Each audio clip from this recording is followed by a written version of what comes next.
Devil in a red dress. Call 911, I'm a killer.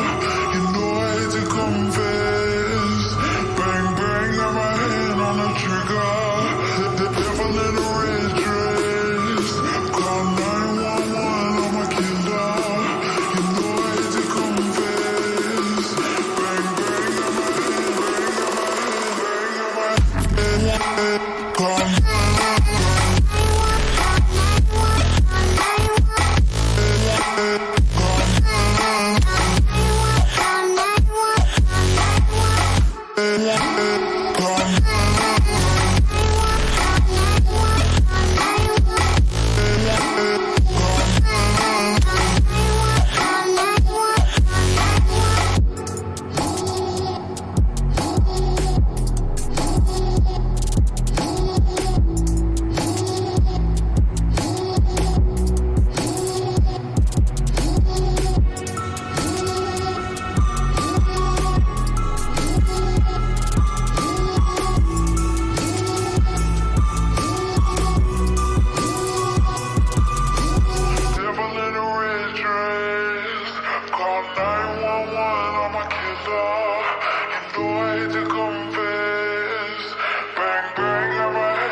Good evening, ladies and gentlemen.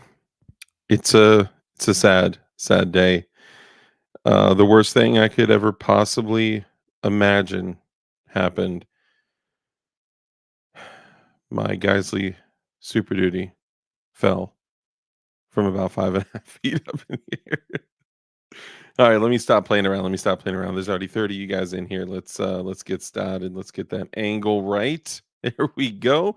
I'm gonna keep that. I'm gonna milk that Geisley Christmas tree until New Year's Day, like, roughly maybe the first week of, maybe February, so we'll see.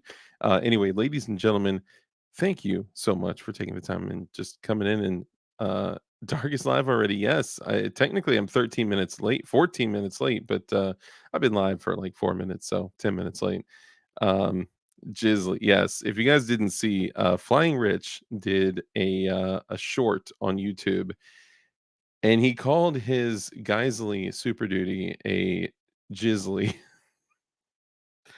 He called it a Jizzly Super Duty, and, yeah, go have fun with that one. Go watch that one, give it a like, give it a thumbs up or a thumbs down, whatever you prefer. Anyway, let's go ahead and jump in. We got a very exciting stream this evening. I think you guys are gonna be, pleasantly surprised. Obviously, you've read the title, but, hey, we'll jump into it. So first, let's go ahead and say what's up to all of our channel members. You guys are the ones that make this possible.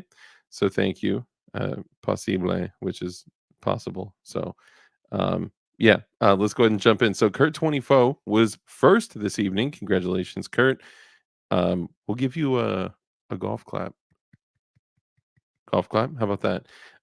Dark, FUD or fanboy? So some of you guys may not know, prior to this, one of the reasons I was 10 minutes late is because I was on the Tactical Turkeys live stream until like 9:59, and they were doing a FUD or fanboy conversation, and I'm not gonna lie, it was a blast. It was fun. So that's where a lot of that came from. Anyway, Kurt 24, also a channel member, my guy. And y'all know Kurt is like the backstage producer of the show. He does everything. I just stand here. Um, so show Kurt some love. All right. Key ASC, my guy, also a channel member. I appreciate you, bro. Thanks for coming in and hanging out as well. We got Johnny Ba up in here as well, also a channel member. Thank you, my guy. Appreciate you being here. We got Mike McClune, the Goon. What's up, fam? Good seeing you as well. Kurt 24, Mike McClune, and a lot of y'all. Excuse me. A lot of you guys have sent me messages on. You got 2 ads? What? Maybe there is hope, guys. It's like, you know what's going to happen. I'm going to get off the stream. The moment I get off the stream, they're going to be like, nope, can't do it. This channel is fan funded now. It's, I really dislike that term. It's 100% viewer funded. And I appreciate you guys for all the support. Um, that's crazy, that they're actually playing ads on it, though, but we already know how that goes. Anyway, I forgot where I was going with that, so, moving along, we got Kurt 24, Mike McClune, Johnny Ba, too many choices. What's up, brother? Good to see you. Appreciate you coming in and hanging out as well. Fluffy Bunny Arsenal, Dark in a red dress, call 911 Namakila. We got Goonbeam in the building. What's up, Goonbeam? Great to see you. Now you guys may not know this. I don't know if they're actually live, like as in available, but they are here. They are physically here, as in right now. Why, bro? Why are my lights turning out, dog? I'll just turn the blue on. How's that? Bam, there we go. Okay, so talking about blue lights, this is kind of where anyway. So if you guys get a chance to actually see these pictures, okay. What? Okay, sorry. So these new Goon beams that are out, right now, the EDCs are out, which are, oh, dang it, I left it in the other room. That's what happens when you change pants. So the Goon beams are available in the DLD flavor now. Now, I don't know if they're actually available like right now, right this second, okay, I guess they are. The blue light special ordered. So the blue beam, at least the EDC blue beams, yes, the Goon beam. Now I would ask that if you guys are going to order that, then go into the description of this video, okay, this live stream. Click on the Goon beam link. So this is all like tracked and monitored, right? Because it supports the channel. And find the blue beam. It is the brightest beam in like the brightest spectrum of light. It is insane. If you're looking for a bright light, weapon mounted lights are on the way, maybe even some pistol lights as well. Shout out to Goonbeam, like for even being willing to give something like this a try. Like this is insane. So the brightest lights that you can get your hands on, it's nuts. And right now, the EDC, the indestructible EDCs are available. So if you use the link in the description and use code DARK, you support Goonbeam and you support your boy. And boom, that's showing love to everybody. And we're going to have the weapon mounted lights and also the handhelds and all sorts of stuff available. Bam, the brightest lights on the market. And thank you for honestly, for real. Like Goonbeam, I know you're always here, you're always engaging, you're always trying to help and support the community and your boys. So love you for that, man. Appreciate you. So we got Fluffy Bunny Arsenal. Of course, we got Goonbeam in here. EDC V version DLD Max Glowy. Oh yes, I love this, bro. I can't wait to get my hands on it. Yeah, I don't even have one, bro. Nice deal, DJMs. Thank you, bro. I appreciate you, man. Honestly, a lot of people are like, yo, Dark, where'd you get that music from? You said you were going to make your own. That's just the absolute cheapest free. That's the absolute cheapest music that I could get that was even remotely decent. So that's why we're doing that. Tech Money, my guy, brother. Great to see you. Appreciate you. Also another channel member. Let's see, Johnny Ba, Fluffy Bunny Arsenal, Mike McClune. Let's see, Tech Money. Let's see who else we got up in here. Tech Money, Johnny Bar. looking through all the channel members first, and then we'll go back through and do the honorable mentions for all you guys that are in here. I'd like to say hello to everybody before we get started. John Crump News, thank you for the super chat, brother. John Crump News says, Matthew, let's play is my son. Okay, so everyone be nice, be kind, keep it clean. That is John Crump's son. Okay. Appreciate you, Crump. Thank you. Gort, my guy, great to see you. Also a channel member. You guys out here making it possible for your boy. Zanty Misfit for your boy. Chips Ahoy. Appreciate you, my guy. Let's see who else we got up in here. Zanty Misfit, Kurt 24, Zanty. Let's see. Hey all, what is the goal of this channel? I got the link from John Crump. Guys, do me a favor, jump in, welcome David, and let him know what the goal of the channel is. And also be kind and stuff too. Kurt24 ASC and all that. For anyone just joining in that literally has no idea what this channel is about, um, I'm first just saying hello to all of the viewers as well. So JC9, my guy, also a channel member. I appreciate you. And also take a look in the background. It may give you a little bit of a head start on kind of what the channel's about. It's all about freedom, independence, gun building, arming yourself, self-defense, independence. But I mean everything, anything. If you love freedom and you love independence and you love Toy Town Inc. What's up, brother? Also a channel member. And you love just finding a way to become as self-sufficient, as independent as possible, bro, you're here. You've made it. Congratulations. G23, what's up, brother? RIP Gaston Glock. That is absolutely going to be something that we're hitting on tonight as well. Man, what a blow to the community, man. It's I don't know, it's a shame. I hope not too much changes. I hope there's good, healthy, positive changes within Glock. And at the same time, I also hope that because there's some family drama, I hope that the family drama doesn't destroy Glock as we know it. Joe Morris, my guy, brother, also a channel member. I appreciate you, Joe Morris. Mike McClune, too many choices. My brother, great to see you. Fluffy Bunny, Santi, hey, Barton Fink, my guy, great to see you. Are you going to put one of the Jizzly? You know what? I probably shouldn't keep my Geisley Super Duty up there because that thing took a 5.5 foot tumble. Probably like a just under 5 foot tumble. I should probably put it somewhere else, or actually get like a real way to hang up firearms on my wall. Kurt 24 is anti misfit. Joe Morris. Sorry, I'm just going through y'all. Wolverines. Love that. Love that. Let's see. Joe Morris, JC. Oh, and for all the DLD hardware orders, everything is up to date except orders that came through over the last 24 hours. So, I think I saw somebody that asked about that, or maybe that was on IG. But I missed something. JC9, my guy, also a channel member. What up? What up? Everyone else that's here, I appreciate all you guys.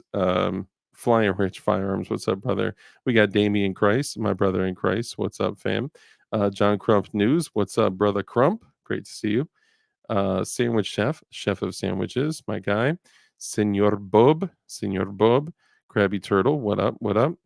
Let's see. The Sentinel. Appreciate you joining us as well.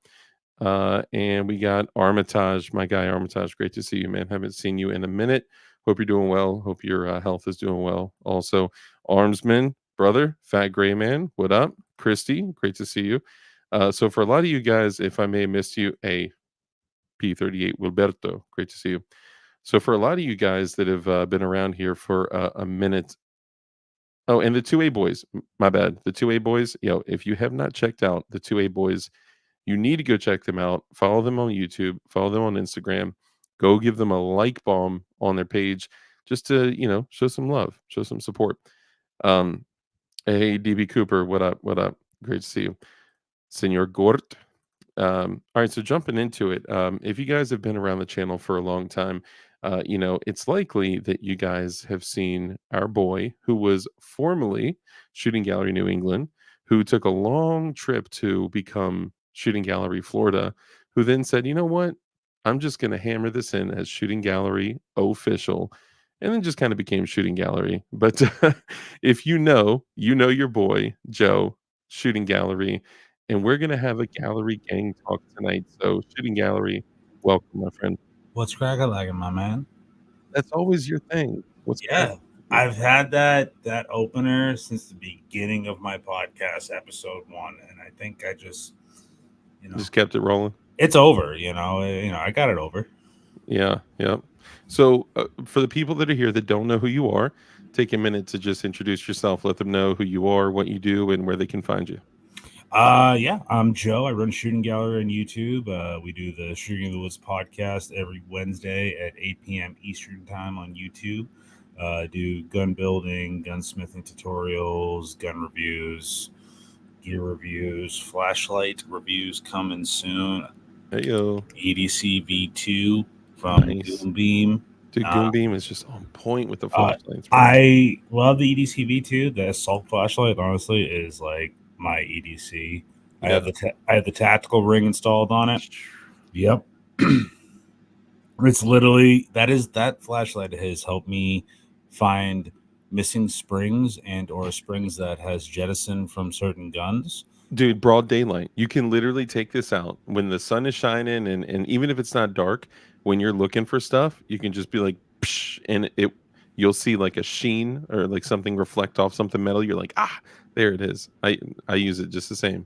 Oh yeah, dude, I love it. Love it. I had a Keltec CQB rifle today that I lost the sear spring to, and I'm gonna need to use my Goon Ooh, Beam. Yeah, it was not a fun dang. day. Well, I mean, the good news. Hey, Safety Haba, great to see you. Safety Harbor, what's up, brother? The good news is that you honestly could have just taken like a spring from a Bic pen or something like that and replaced it, and it probably would have been even more effective. I'm just kidding. Yeah. Well, it's just the integral suppressed gun, so it's pretty dope. Nice. That's dope. Flying Rich Firearms with a super chat. He says, Joe, I want to have your babies. New car? I don't know how all of that. I don't understand Rich, but I love the man to death. I actually spent Christmas dinner with him and his family. I heard. How was that? It was good until about 10 o'clock that night when I got about a couple miles from my house, and my axle in my car snapped. What? Oh yeah. I mean, I drove that bitch all the way from Rich's house in the Palm Beach area across the state. And if you guys have ever driven across I-70 in Florida, that is like the jungle.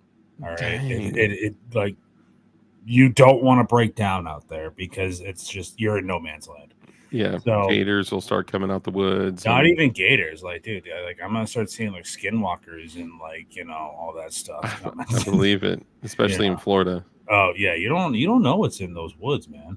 So But the skinwalkers are just like regular Florida men, though, yeah, pretty much. But yeah, no, I got on the highway finally going down 75, and I was doing like 50 miles an hour, and started hearing a rumbling, and all of a sudden I hear a snap. My car went to the back, and I'm moving all around. Luckily, I didn't hit anybody. I didn't.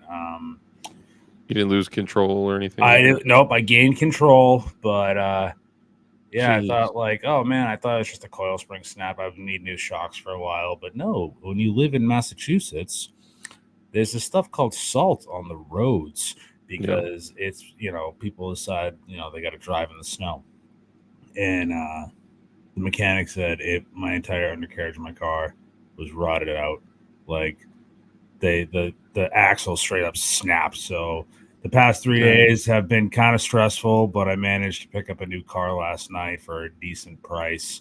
My monthly payment, so it's gonna be kind of tight, but I got some new wheels. I'm a proud owner of a 2012 Kia Soul. Nice. And it's got 56,000 miles on it. And Well, didn't you have a Kia Soul prior to that? So yeah, I did. You upgraded to a new Soul. I had a 2011 5-speed transmission, and now I got a 2012 standard, and this thing is clean. Hold on, standard like as in automatic, or standard as in like straight transmission, like manual? Manual, yeah. Oh, it's a manual? No, not this one is a manual. My old one was a manual. This one's an automatic. Automatic. Okay. Yeah, how's it feel to have your car shift for you?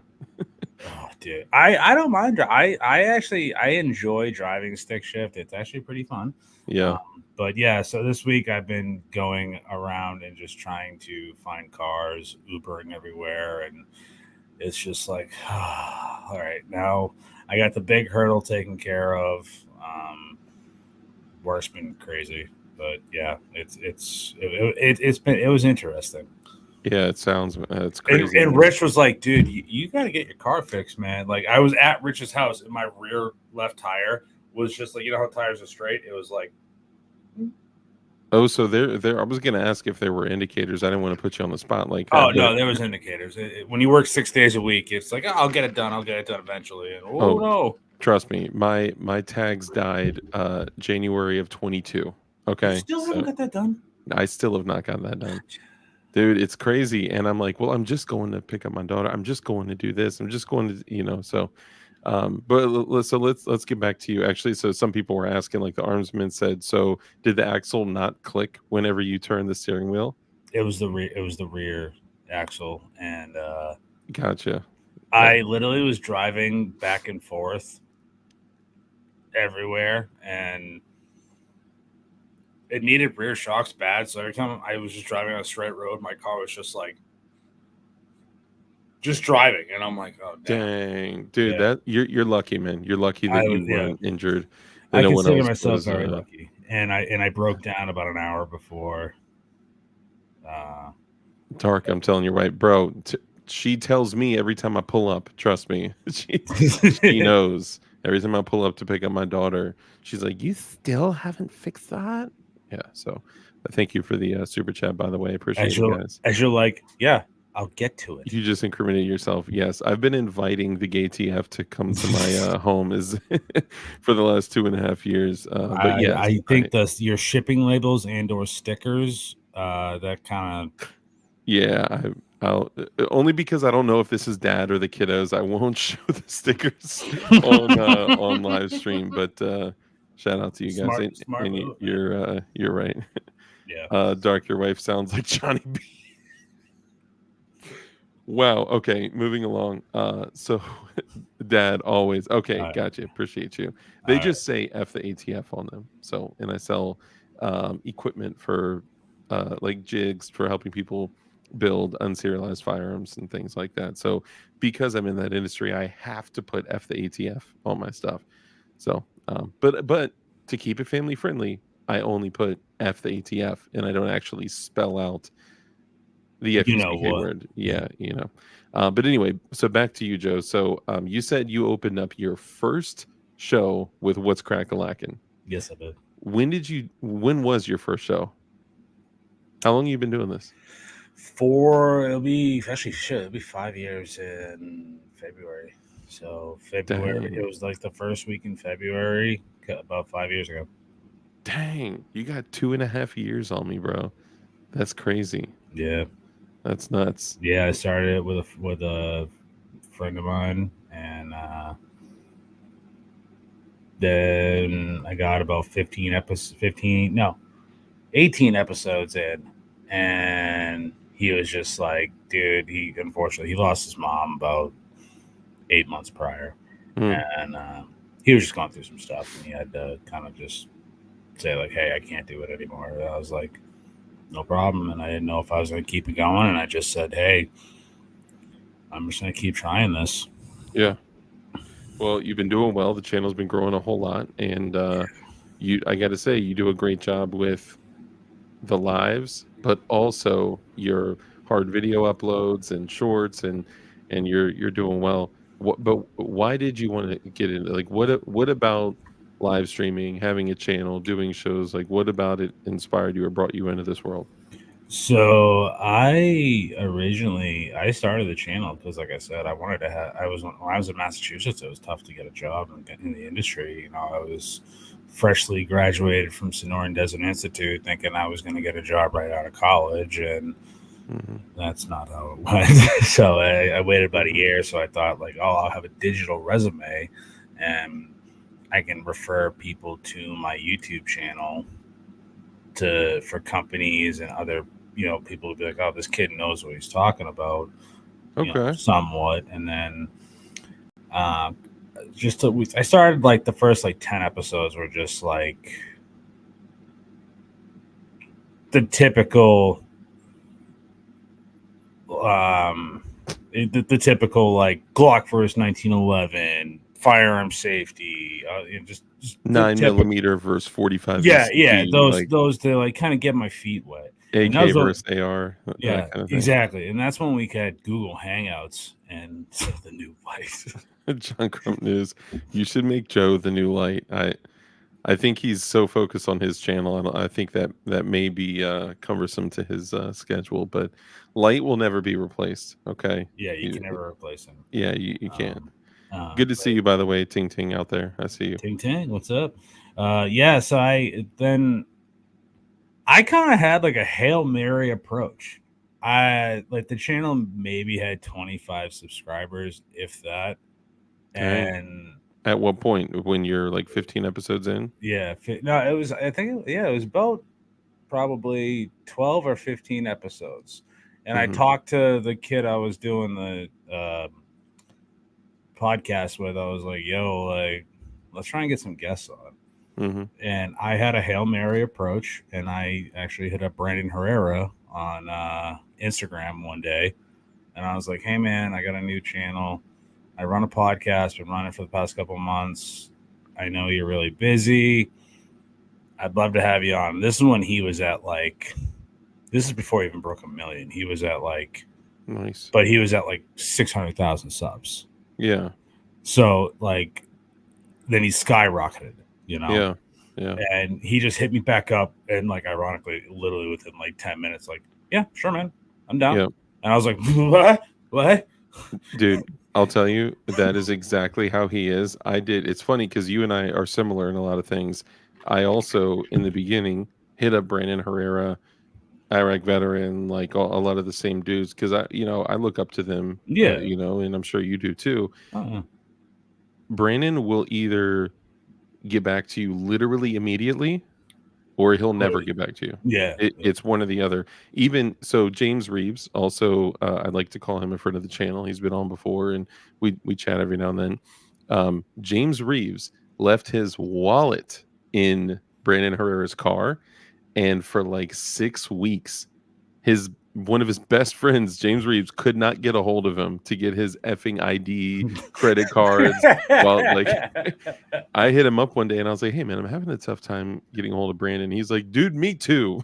I was like, "Dang." I felt a little bit better after that, but that's a huge win for you to have. I like that, and it was kind of like a weird thing because like Brandon, he don't care what he says. Like, doesn't care. And like, I've always tried to like, like if I drop an F-bomb here or there, ever since that episode, I've decided, okay, definitely watch your language, because he drops the F-bomb like all the time. Every 10 seconds. Yeah. And I was just like, oh, okay. I'm just going to match his energy. I wouldn't recommend doing it. But I had a great conversation with him. He was actually super helpful. And then what were the most like notable things that you guys talked about? We just talked about like, because like I'm a gunsmith, so like I love AKs. I don't have one, but I love the simplicity of them, and I love the history. Whether you're going to Hungarian AMD 63s or 65s, or they are. There's both actually. Yeah, there's both. Or you go to like Bulgarian made. You go into Polish barrels. Or you go into like just straight up Russian AKM. Like, I love the history of the AK. Yeah. So me and him, he helped me learn about like, what would be a good AK to get, his process. I asked him about like really what caused him to build the AK-50 and all that stuff. And then this is like pre him doing a ton of it was so weird because like 5 years ago, it's like, this is pre him blowing up.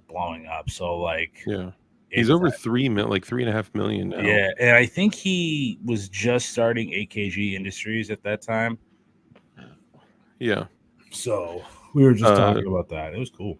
JC9 says, "Dark, you need to get administrative results on the show." So honestly, I'm for 2024. My focus is going to be getting the majority of my shows to be interviews. Even if it's like friends of the channel, like you and I are, I still want them to be interview focused. I think it's good. It's good exposure for all of us, and it's always great conversations. But I think I kind of need to ask you guys for help too, right? So if you guys went to Instagram or Twitter or wherever and you guys were like, hey, administrative results or whatever, like somebody, right? Like, um, just throw their name out there, tag them, and be like, I would love to see you come on DLD After Dark.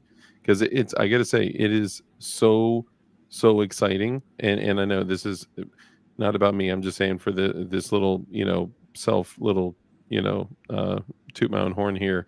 When people say like, dude, I've seen Eric go on so many shows, I've seen Print Shoot Repeat go on so many shows, or Brandon Herrera go on so many shows, or these people like on all these different shows, but when they came on your show, Dark, I learned like so much more. Like you got so much deeper. You went in different topics, and it just like that means so Your much to me. your show with Eric Mark Veteran was awesome. Like that was probably top 3 best shows you've ever done. Dang, wow. I listen to your shows all the time. I I really appreciate love that. it. I appreciate that, and I love seeing you jump in and like just be in chat, even if you're not like in the show. Like just seeing you jump in is like it's awesome, man. The We're on the same support, team, brother. We're like family. I will always support my family. appreciate that. All right. Appreciate that, man. Hell Um, yeah. So at this time you have a friend that you're doing the channel with that has to back out.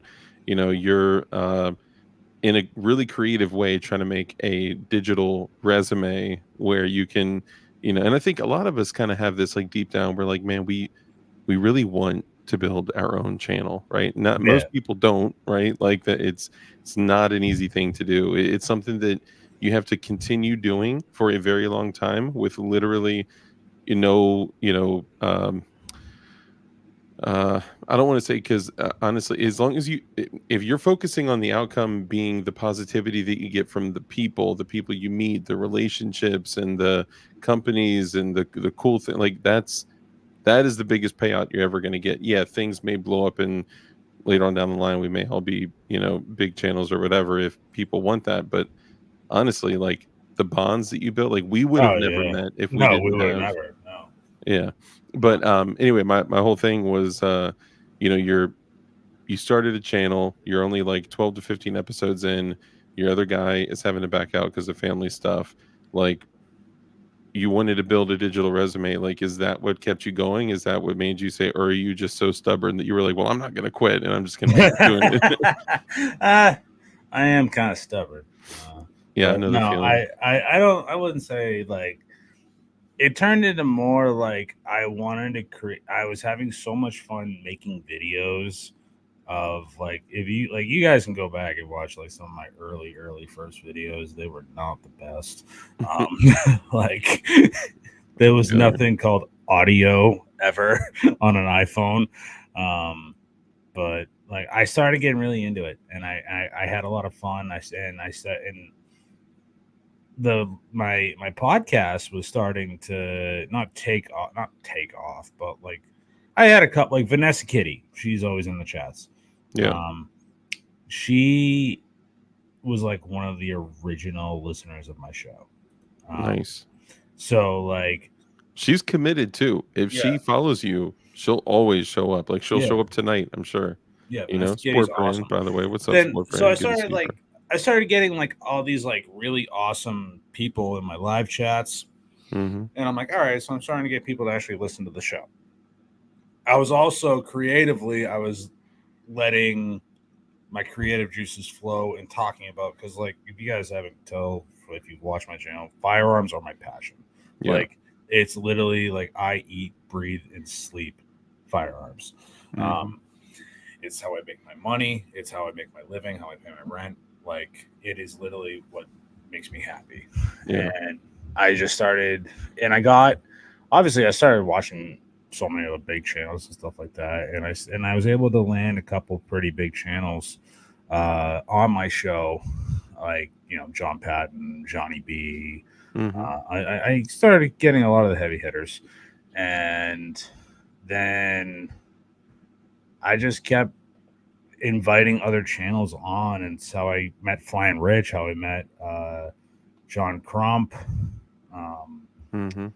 And There's a time where YouTube stopped doing Google Hangouts, and that was like, I'm not a tech savvy guy, so I Oh, did so you like, were doing I missed I know you mentioned it earlier, but I thought you were talking about something else. So you were doing Google Hangouts to YouTube streams? yep, What? because YouTube, you were able to actually live stream with Google Hangouts. It was literally like a connected thing where you just go hit live stream on YouTube, and it Okay. was through Google Hangouts. It's a connected app. Yeah, It's and part now of and they split.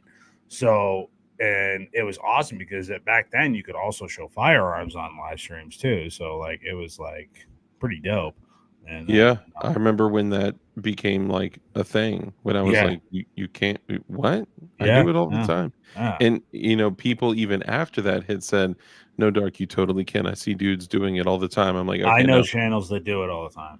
all the time." Like literally like Lewis Botkins and like Donut Operator and whatever. These big oh, and shout out It, to all you guys that are ordering the Goon Beam. Just add this really quickly because I see Goon Beam orders going through. This is a very short run.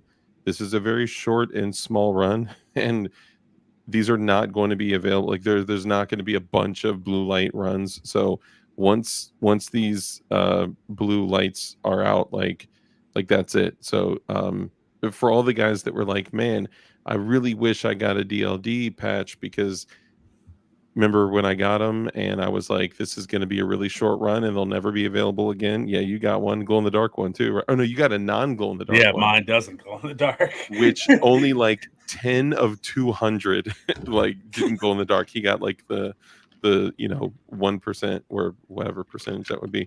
2%? No. Yeah, I think it's That's 2%. Yeah. yeah, whatever it is.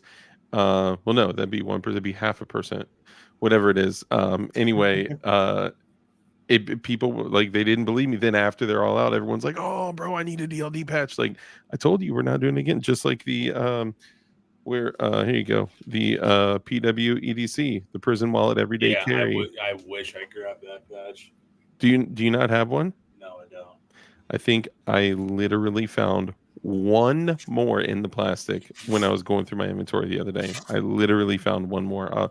Let Look me at see. this patch, extreme. If anybody that watches my channel has one of these patches, you have like literally the holy grail because I only did a limited run of these. See, Dark has one. Yep. Yeah, this is so I'm working on my patch wall and a sticker wall. It's going to be dope. And I'm going to be redoing the P80 wall too. Flying Rich Firearms, thank you for the $2 super chat. It's so crazy to see Rich comment in under Flying Rich and then like in less than a minute later comment under Flying Rich Firearms and then Flying Rich and Flying Rich Firearms. It kind Dude's of got like 20 channels. I know it's crazy, and he's getting like hundreds and hundreds of thousands of views, and He's killing it. yeah, and it's like you've made 83 cents this month. It's crazy. Right. I don't know how he does it. Right. But not here to build a channel, just here to troll peeps. Yes, you are. Yes, you absolutely are. And the site is still 13% off. Real good time. Oh, nice. Okay. So should they not use my discount code then, or can they still use my discount code Goonbeam? I don't want to tell people the wrong stuff. Dang, man against the masses. What's up, brother? By the way, he says I have an SG&E and the DLD patch. Bro, you should do a Florida shooting gallery patch. I'm not a designer, but there has been I have had a design in mind. I just don't know how to get it on paper. I know a guy. That can help you. He's a guy that's helped me with so many things. He's like extremely intelligent when it comes to designs. He might be able to help you. He's a very helpful guy. I'm just saying. Sport Brand is the genius. Sport Brand actually. Okay, so we'll get back to the interview one second. I'm sorry, I had to break off for this.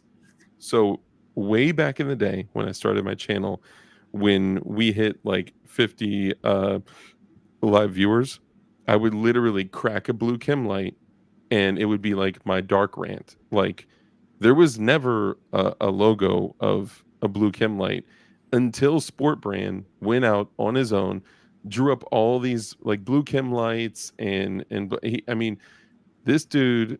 Okay, let me pull it up right here. So this dude literally went through and did the original chem light. He did the Christmas chem light. He did the American flag in chem lights. He did well. That's for another. He did the Chanukah chem lights. He did the chicken bone syringe. If you guys do not remember that story of the chicken bone syringe in jail, OMG. He did the cranberry hibiscus, which used to be like the edible flower of the channel. It's a long story. He did the glowies thing. He did the corn hub logos. Like the dude is a genius when it comes to the stuff. Like if it's anything like cartoony, like but good, like really good quality, the logo stuff is like his ish, man. So y'all need to connect. Yeah, definitely. And Men Against the Masses, the ultimate, The resident meme artist. the resident meme artist, but he had to always send me this. Oh, nice. Look at What that. does it say on it? SGFL. Oh, nice. Hell yeah. That Dude, dope. madam, you need to change your name to resident meme artist. Like Yeah, resident meme artist. Yeah, that's definitely Agorizer. What's up, bro? Good to see you. Was watching Die Hard. Good for you, man. Now let's go back a little bit because I think some things about your history are actually probably the most interesting things that people probably don't know, or if they watched you earlier before you moved over to the a place of with a little more freedom. Yeah. But originally, you were shooting Gallery New England, right? And being in New England gave you some inherent challenges Yeah, with sucked. Absolutely sucked. legalities, like being able to get certain firearms, magazine capacity.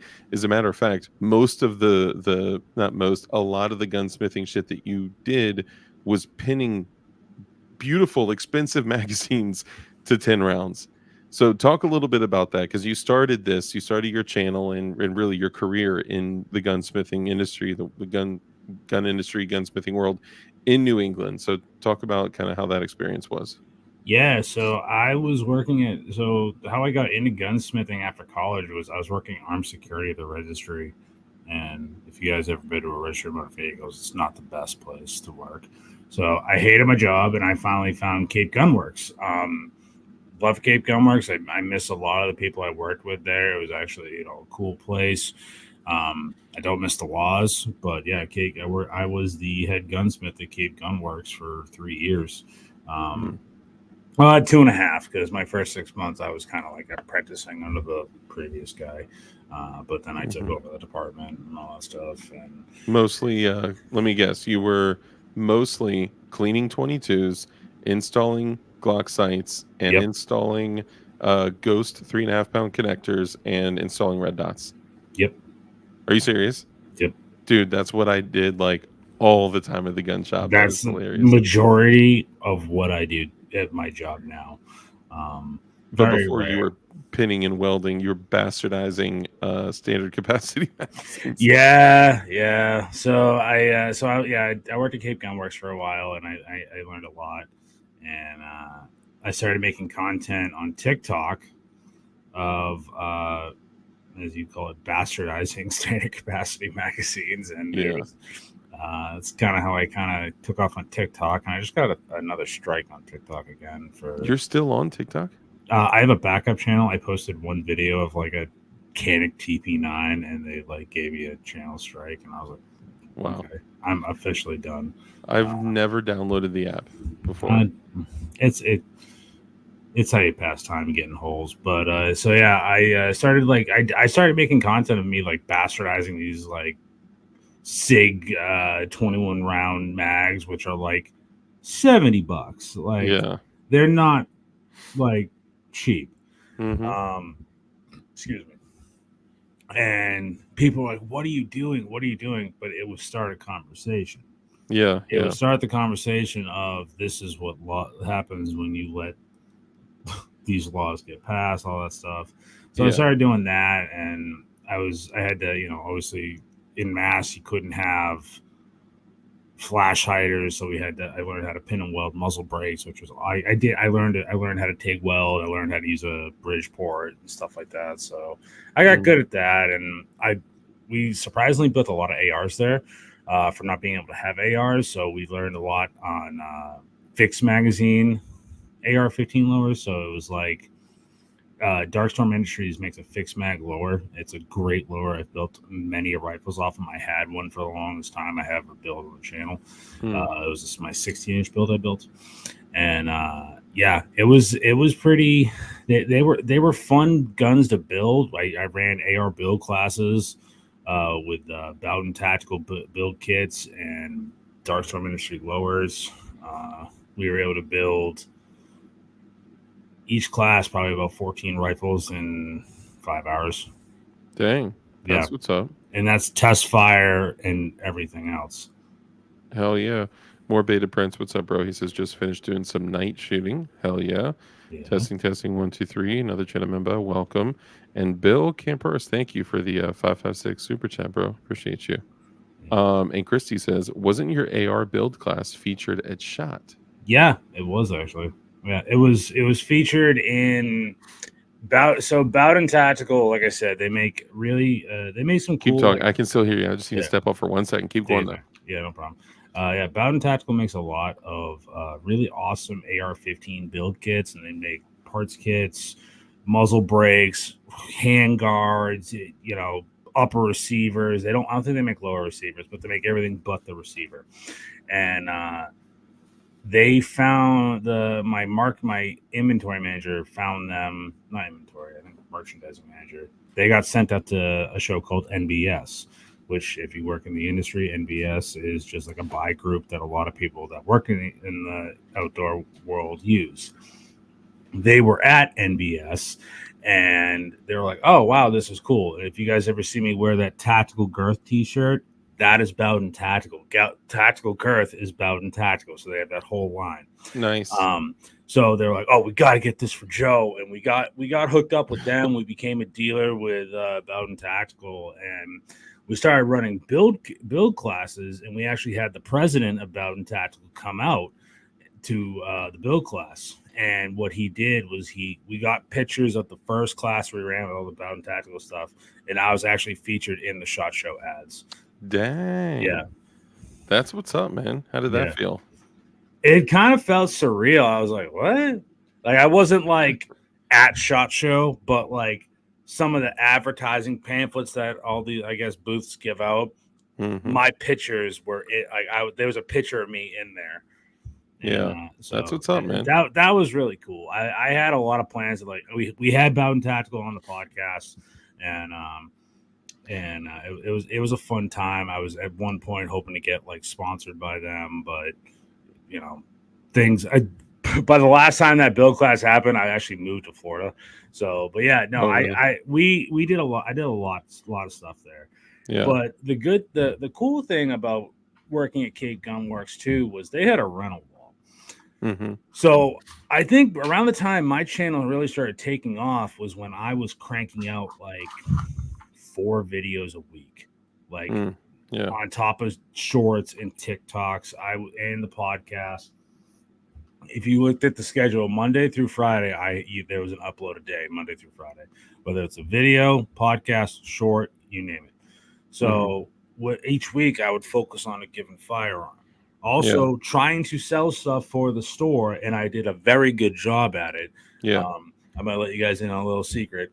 You guys actually bought a lot of stuff from Cape Gun Works, and it was in the ballpark of 10 to 12 grand gross sales.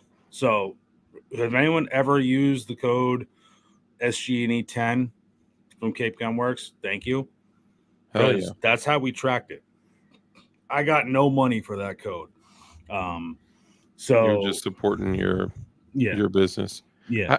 So just really quickly though, how in Massachusetts, how were you build? Because you said you can't really build ARs in Massachusetts, but you guys were doing build classes. And actually, before you say that, because you mentioning that made me think of something. More Beta Prince, who's in here right now, bro. Like a year ago, we talked about this, and I totally forgot about it. This is the fixed mag for ARs and more beta prints. If you still want it and or need it, it's yours, because I promised it to you like a year ago. This is a fixed mag for ARs that makes them, Cali compliant, so you can throw it in the lower. You can install it. You like screw it in there. It's you install it. Yeah, there's a couple different ways you can build ARs in mass. But hold on, there's something else that I got too that's even more important than that, and I think you're going to know exactly where this came from.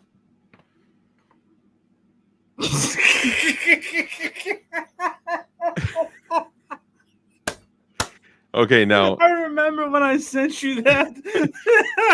Now these have never been used yet. Okay, I don't know. Never taken out of the package yet. All right, but I don't know which topic you want to hit first. You want to hit the AR? Sorry, Yeah, I had to. Being that I had both, I forgot. I I completely forgot about that nice little care package. You sent me like a care package. Yeah. Yeah, and there was a page of like you had to read piece by piece by piece. And then I was just like, by the end I was like, I'm just messing with you. But yeah, no, the ARs, you can't build them, but you can. Because you pretty much had to follow, it all depended on when the receiver was bought, when even when the rifle was bought, because there's like 2 assault weapons bans that you got to follow in the state of Massachusetts. Mm-hmm. From 94 to 2004. Prior to 1994 is considered pre-ban. But then if it's 2004 to 2016, it's considered pre-Healy, because in July of 2016, the now governor of Massachusetts, Maura Healey, enacted a enforcement notice without any act of Congress, any act of state government, that copies or duplicates of AR-15s and AK-47s, or what she considers an assault weapon, are no longer to be sold in the state of Massachusetts. Like by name, ARs, AKs. Are there other guns in there too? Yeah, that's the thing. Massachusetts also has an enumerated weapons roster, where it's kind of like California, but it's not like if one gets on the roster, 3 guns come off. It's just they have a target shooting roster. They have obviously the assault weapons ban. Then they have the pistol roster. So there's a lot of like rules you got to follow. But some of the ways you can do it is you got to determine when the receiver was made. And then if it's after July of 2016, you cannot have a detachable magazine. So what we were getting around is we were fixing 10-round PMags to the receivers. Mean Arms makes a particular device that you put in, and you gotta have, and then you like kind of, it's like a wing nut that once it gets tight, it snaps off, and then you can't take it out. And then I fill it in with JB Weld, or you get the Darkstorm Industries fixed magazine lower. There was a JC Arms, local to Massachusetts. He was making them as well. So what's the you said Dark Arms? Darkstorm Industries. Darkstorm Industries. So what is that like? What does that look like? So think of it like an AR-15 receiver without the magazine release button. So you literally can't take out the magazine, like. No. Well, you can. There's a way to do it, but I'd rather not disclose that. Of course. I'm just. It's incredibly okay. It's incredibly hard. That's all I'm gonna say. Like incredibly effing hard. Yeah. And the other option is literally fixing a 10-round PMag and breaking a wing nut off and freaking JB welding the shit in there. Yep. So you can't take it out. There's a couple different ways to do it. And that's, I mean, that fits their requirements of not. I mean, I guess because once the magazine is detachable, you're only allowed what they consider 2 evil features. So if you have a semi-automatic that has the capability of taking a magazine greater than 10 rounds, the 10-round magazine is already considered 1 evil feature. So if the 10-round magazine evil feature? Oh, if it's removable. If it's removable. Gotcha. So if you have a pistol grip that's considered the evil feature. So all you do is pin the stock to the desired length to pull and pin and weld a muzzle brake, and then you're all set to go. But if you're building an AR-15 that has a fixed magazine, you don't need to do any of the assault weapons ban stuff. You don't need to pin and weld muzzle brakes. You don't need to do any of that. So there is a lot of like, Wow. yeah, Christy Trails out there. Big shout out, and check out the Hello Foundation, guys. Rest in peace, Darkstorm Norm. If you guys have ever seen the adorable French bulldog at SHOT Show that was in like a little tank, that's Darkstorm Industries. He unfortunately passed away this year. Darkstorm Industries is actually running a special on lowers, Darkstorm Norm lowers that I'm looking to pick up because it's a limited run, and I want that lower so bad. So have you heard of this? This is it says Comp Mag LLC. It looks like a magazine, right? It has this that locks down, and then you can literally load 10 rounds in. Oh yeah, I've heard of that. You install it, and then you literally screw it in so it is fixed in there. You cannot remove it out, right? And then you can load 10 rounds in from the side, and then wrong way. And then it feeds up from there. You close the window, and it is I've fixed heard of in that. there. So what about, were you guys ever using the I forgot what the name of the company is, but they do a charging handle that doesn't reciprocate, so you essentially the Cali key. So no, because we didn't need to have the Cali key. Okay. Yeah. Because it didn't matter if it was semi-auto or not. It was Massachusetts. Massachusetts didn't need to have the Cali key. California is a little bit different. So evil features would be, removable magazine that So taking anything. The best way to explain it is if they think of it like the 94 assault weapons ban. They went after adjustable stock. They went after the aesthetics, and they went after just like features on a rifle. They didn't go after the rifle themselves, other than that was what was banned in the 94 ban. Yeah, shit that doesn't do anything. Bayonet lugs, detachable mags, pistol grips. The shoulder thing that goes up. Everything. Did you ever hear that interview, by the way? Yes, I did. When they were like, "Ma'am, do you know what a barrel shroud is?" And she's like, "Don't pester me with these questions. Don't play." Yeah, and she had no idea what it was. Yeah, he's like, but no, do you really know what a barrel shroud is? She said, "Yeah, I think it's the shoulder thing that goes up." Yeah, and these are the people that are literally running the country at the time. Yeah, come on, dude. Oh yeah, trust me. And that's the thing. Like now living in Florida, it's a huge reality check, and I'm like, yeah, and I'm thinking like, what can I SPR, dude? What suppressor can I buy? Now, when you were in Massachusetts, were you allowed? Let me ask it differently. Were you permitted to carry a firearm while you were in Massachusetts? Okay. Yeah, you had to go through a lot of stuff to get your concealed weapons permit. I at one point actually was a Massachusetts state certified firearms instructor through the state police and the NRA. So I actually for a very short little bit of time did firearms concealed carry classes on just because you could teach a 4-hour class, and it counted as the safety class for Massachusetts. So I have my carry permit. I had it for years. But that's the thing. You needed a carry permit to needed to work in the industry. No, you needed to buy a gun. You couldn't even buy ammo without it. Kind of like think how like a FOID card. Yeah, think of it like that. You couldn't buy ammo. You couldn't buy any gun. You need to have what they call a Class A LTC, high capacity, non-restricted, to literally buy any firearm. If you had restrictions on your license, it was a Class B. So let's put it all out there to make sure that we can absolutely blow everyone's mind that is in chat right now. If you were in a regular everyday Joe, let's say you were an Uber driver, okay? Yep. You have nothing to do with anything firearm related. Joe, who works at a gun shop, who's a gunsmith, who's around gun stuff, carries a gun and all that, takes an Uber one day, and one loose 9mm jacketed hollow point falls out of your pocket in the back of an Uber car, and then you get dropped off at your destination. You leave, you go about your day, whatever. A day, 2 days later, that guy gets pulled over by the cops, and they look under his seat and they find one singular 9mm jacketed hollow point in there, and he has no license, no car, no permit, no nothing. What happens to him in Massachusetts? Okay, for a singular bullet, I don't know. So, but like, say he had like, let's go with like two 50-round boxes of 9mm for some Yeah, reason. okay, It's a all right box or there. two Yeah. or whatever, something like that. They probably just confiscate it. I don't. It all depends on what he was doing. See, I But thought it was a felony.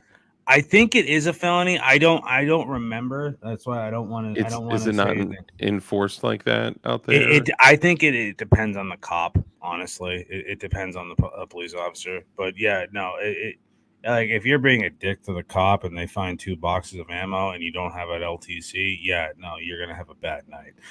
So like you always say, be kind, just be respectful, like do Yeah. your thing. Yeah. But yeah, you can't do anything without firearms permit in Massachusetts, and which caused me why I want to move. One of the many reasons why I want to move to Florida.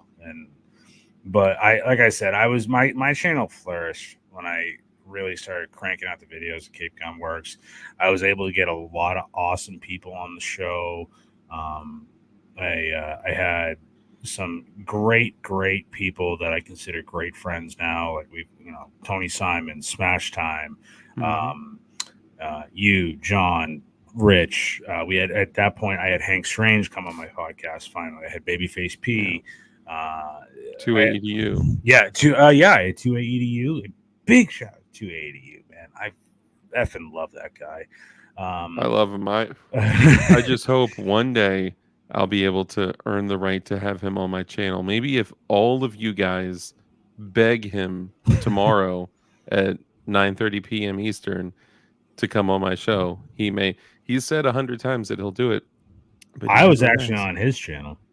Yeah, I know. I don't get it. I just think maybe we just get a little too spicy on my channel. I don't know. I don't know.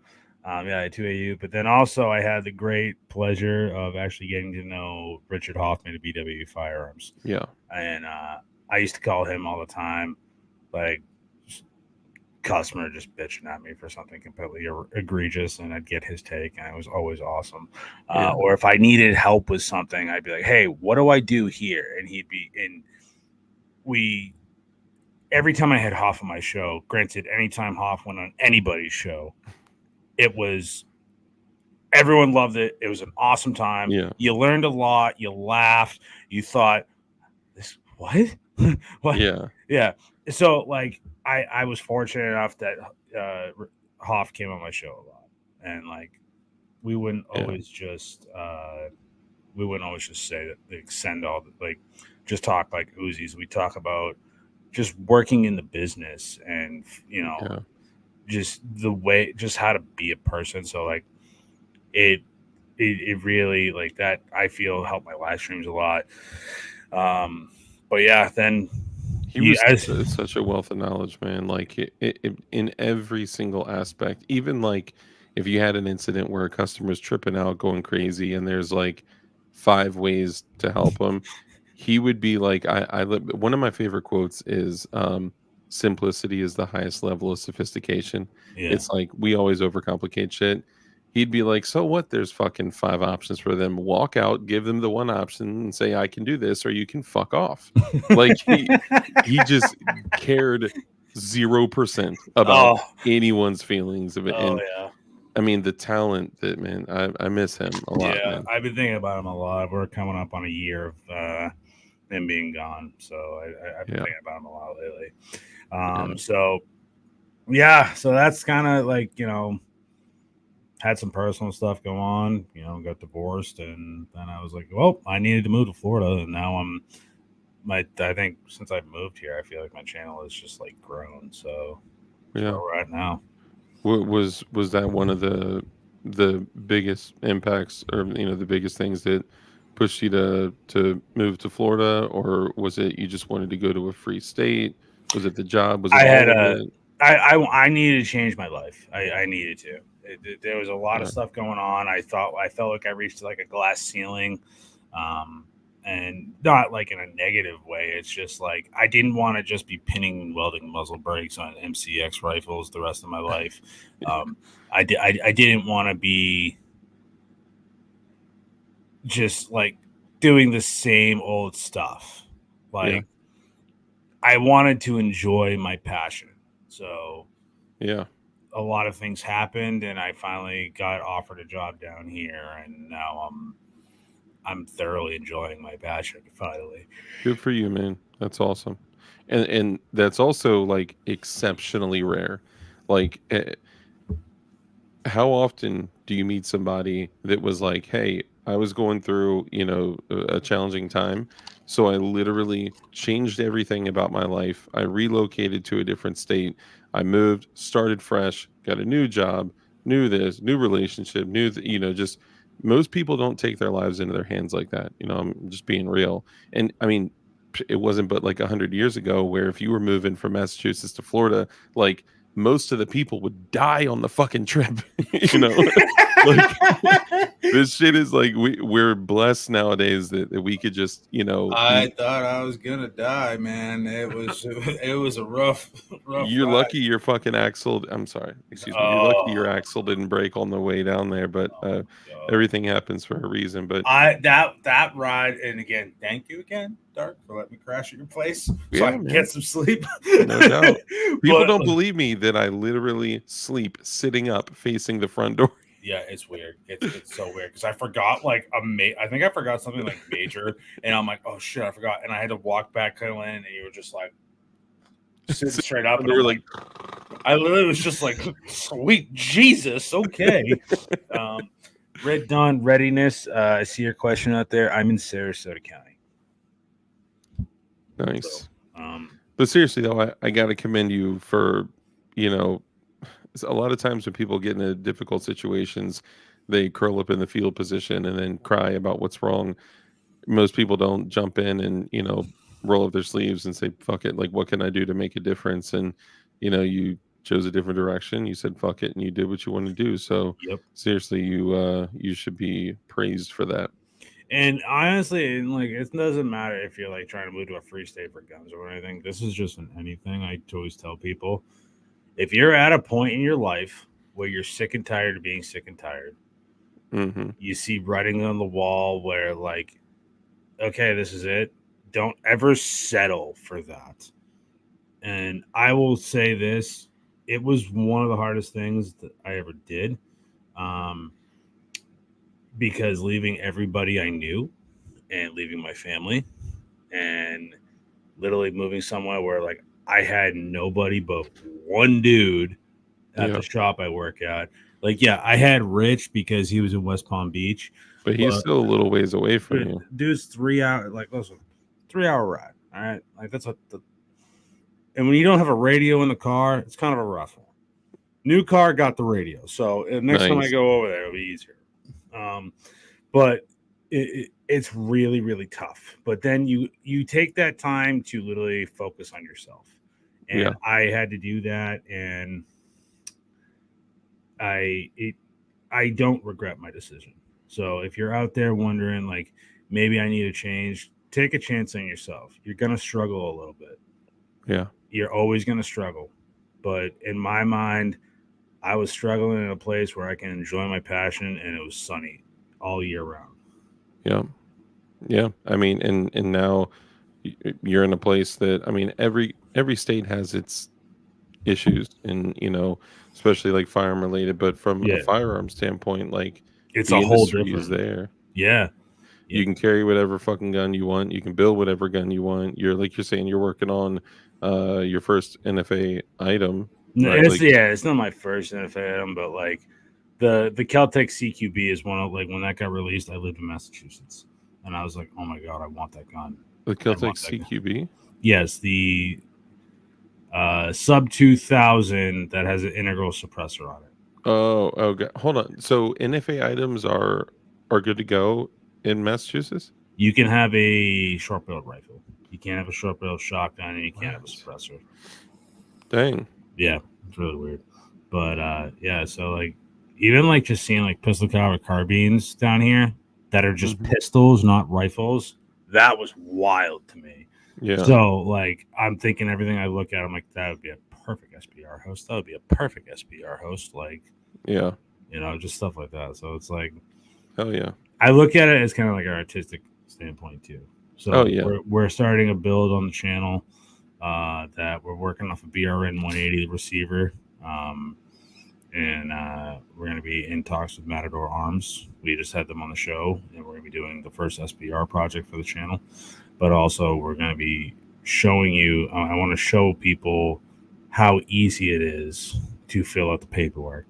Make a video showing you how to make an ATFE Forms account, like just stuff that people naturally are like, I don't know how to do this. Yeah. They know you have to file a form and pay $200, but they don't know like how to, where to Yeah. go or what to do. And honestly, most people that have done it, like even me, I've got a little stamp collection, right? Like I've probably got over $1,000 in stamps at least. And I was thinking I haven't, you know, purchased or ordered any or built any NFA item in a long time. And I was like, fuck, how do I do that again? You Yeah, know, like I know. I totally forgotten. Like last time because I've only used a revocable living trust, I was like, I don't want to purchase it as an individual. So last Oh time I had shit! to So do, oh wait, you did it. You filed as a trust? yeah, every single stamp that I own, Oh my trust shit! owns. So when I die, they go to the executor or the trust. They go to the, you know, it could literally go to my wife and she could sell them and profit from them. And then, Oh, you so know, you did a trust. So God forbid something happens to you, the people on your trust, which at the time was your family, pretty much, yeah, your yeah, wife and kids and all that stuff. Hey, yeah. that okay? Because I was told you could file as an individual, and if say you died, you can still like say if like you had a family or kids, they can still get that. You know, It's a little bit more of a process, but yeah, I don't know. I mean, possibly. I think I've heard that there are ways, but I don't know. I was told at the time. Now this was back in the day when I worked at a shop where NFA items were just like put up on a pedestal, like, oh, you're so cool, like they're just the coolest, and you're not cool unless you are running NFA items, you know. So it was like SBRs were, you know, the biggest thing. Braces didn't even really exist. The first one came out, and it was a piece of rubber that spun in circles on a tube. The SIG brace, it was fucking it was horrible, horrible, dude. absolutely horrible. The worst, and it looked terrible. So dudes are, you know, building out like $3,000 ARs, and they're putting this block of rubber on the back that spins in circles, and it was just like, man, that shit's terrible. But you know, at the time, NFA items were just like put on just such a pedestal. I was just like, everyone around me was like, oh, that's so cool, that's so cool. And then um there was a guy at a place that loaded up 10 rounds in a P22 with a Gym Tech Sparrow. No, not the Sparrow. It was an Outback 2, the Gym Tech Outback 2, Yeah, yeah. tiny little 22 can. And he grabbed a phone book. This is in a small building, and he just put 11 rounds in that thing, like, and he walked back out of the back area and was like, did you hear that? I was like, hear what? And he throws the phone book in front of me. I was like, okay, I need it. What do I got to do? So I actually, well, anyway, so that's kind of what got me started in the NFA world. And my outlook on government and restrictions on these things was different. But it was like, I just got to pay $200 and do a background check to get done. I'll do it. Now, you know, I kind of have a different outlook on it, but I think if you can do something to get equipment that could potentially help you with shit at the fan, by all means do that shit. You know, it's the individual choice kind of thing. But I got a 9mm can, a 308 can, 2 SBSs. I got the SIG. I'm jealous of your 30 cal can because they don't make that can anymore, and I've always Yeah. wanted that one can because I'm a huge fan of that. So it is. I appreciate that. It is dope. I missed the boat though. They literally, so they used to put, you know how on a claymore it says front toward enemy. They used to engrave front toward enemy on the front of the suppressor, and I literally purchased it on an employee program. So they give you like the newest one off the line, and it was right when they stopped engraving front toward enemy on that. I was like, damn it! I was so hyped that it was going to say that, but um, and some SBRs, an AOW, the little Serbu Super Shorty. Although if I knew what I knew now back then, I would have gotten one of Safety Harbor Firearms. I think he's got one KGs. left, and like I'm telling you right now, I'm not the biggest 12 gauge guy. I'm more of a 20 gauge shooter. I enjoy shooting 20 over 12 a lot more. So Mhm. he's, from what I understand, Welch got one more 12 gauge K 12, Mm. and it's only a $5 tax stamp. I think I might just be like, yo, like, how much? Just ask him how much and just do it, because I'll tell you what, somebody bought a Serbu Super Shorty for like $600, and they were like, dude, I'll sell it to you right now for $550 cash in the gun shop I worked at, and I could have done the stamp right then and there, and whatever, and on a Form 4 would have been super easy. And That Form 4 would have been probably processed faster because AOWs are not the typical $200. So they see a Form 5, their Form 4, and they're like, $5 tax stamp? Oh, approved. it still took about a year. Really? That's yeah. interesting. But this was when eForms was up, then it failed, then it was up, then it was down, then it was up, then everyone had to create new accounts, and then it was. So I've never actually filed an eForm ever. All of my forms are paper, so I don't know what it's like to do. I mean, I have. Are you on the Oregon Trail? Jesus Yeah, Christ. I literally died of dysentery like 20 minutes ago. I put that in the chat. But I know it's old school, but these were like, years and years ago. Oh, But man. I could have had one of those Serbu Super Shorties for like $550. I passed on it, and now they're like $12.99, which is absolute insanity. And look, Mark Serbu, it's not worth it. You're not worth it. Okay, sorry. I'm gonna be real. But the dude that was running the shop when I was there called me like 2 years later, and he was like, "Hey, I have a Serbu Super Shorty, never fired, never taken out of the box. The guy bought it for $1,200. I just bought it for like nothing. If you want it, I'll give it to you for $600." And I was like, "I'm on my way right now." So that was the last NFA item that I purchased. Really? Yep, yep. But Yeah. it's just cool, Yeah, 3 and rounds that's at the 12 thing. gauge. That's the thing, man. Like, NFA items, like, yeah, I think the NFA is completely unconstitutional and should be completely course. eradicated. That Mhm. goes without saying. Yeah. And that's what I have to keep reiterating every time when I start filming these videos on like how to do the SBR and stuff like that. Yeah.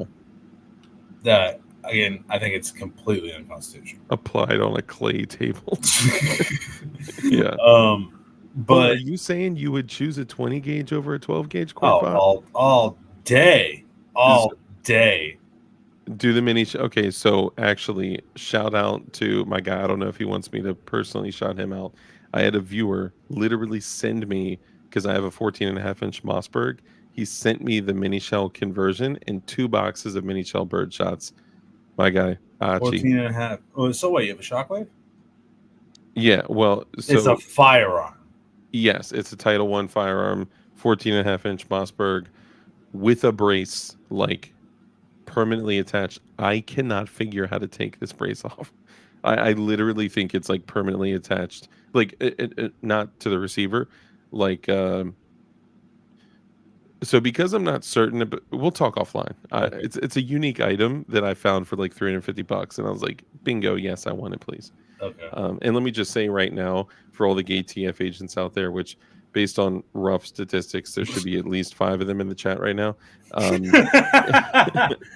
I just want to go on record saying I have a massive amount of braced pistols. Now, none of them were purchased as braced pistols except that one shotgun. All of them I've built or added a brace afterwards or They were purchased as pistols, and I put but I have like an ungodly amount of braced pistols in my home. Come fuck with your boy. I'm just saying. Sorry, go ahead. So, okay, that is, dark for saying that. Not Yeah, I have a problem with that. But yeah, like I just find like there's certain guns like brace SBR, whatever you want to do. Mm-hmm. There are certain guns that you just it's worth the second you form one and the whatever gun, Mm-hmm. you're never gonna regret it. Yeah. Like you get an MP5 and you want to SBR that to make it an MP5, not an MP5 pistol, like a fucking MP5, like a real PDW. Yeah, you can throw a safety over firearms compact entry stock on there, or you want to get the traditional A1 stock that's just like straight, no nothing. Like you do that, Yep. It's a different feeling. Yeah, I agree. And knowing that, like, I know there's dudes out there that'll, throw a stock on their brace pistol in their basement and be like tee-hee, and then take it off and go to the range of the brace on it.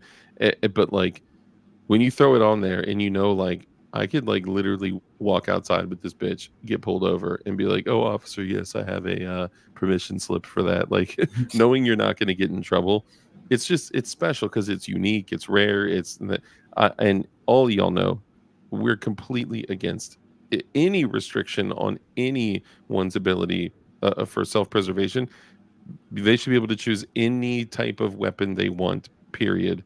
I don't want to speak for you, but I believe that you believe that same thing as well.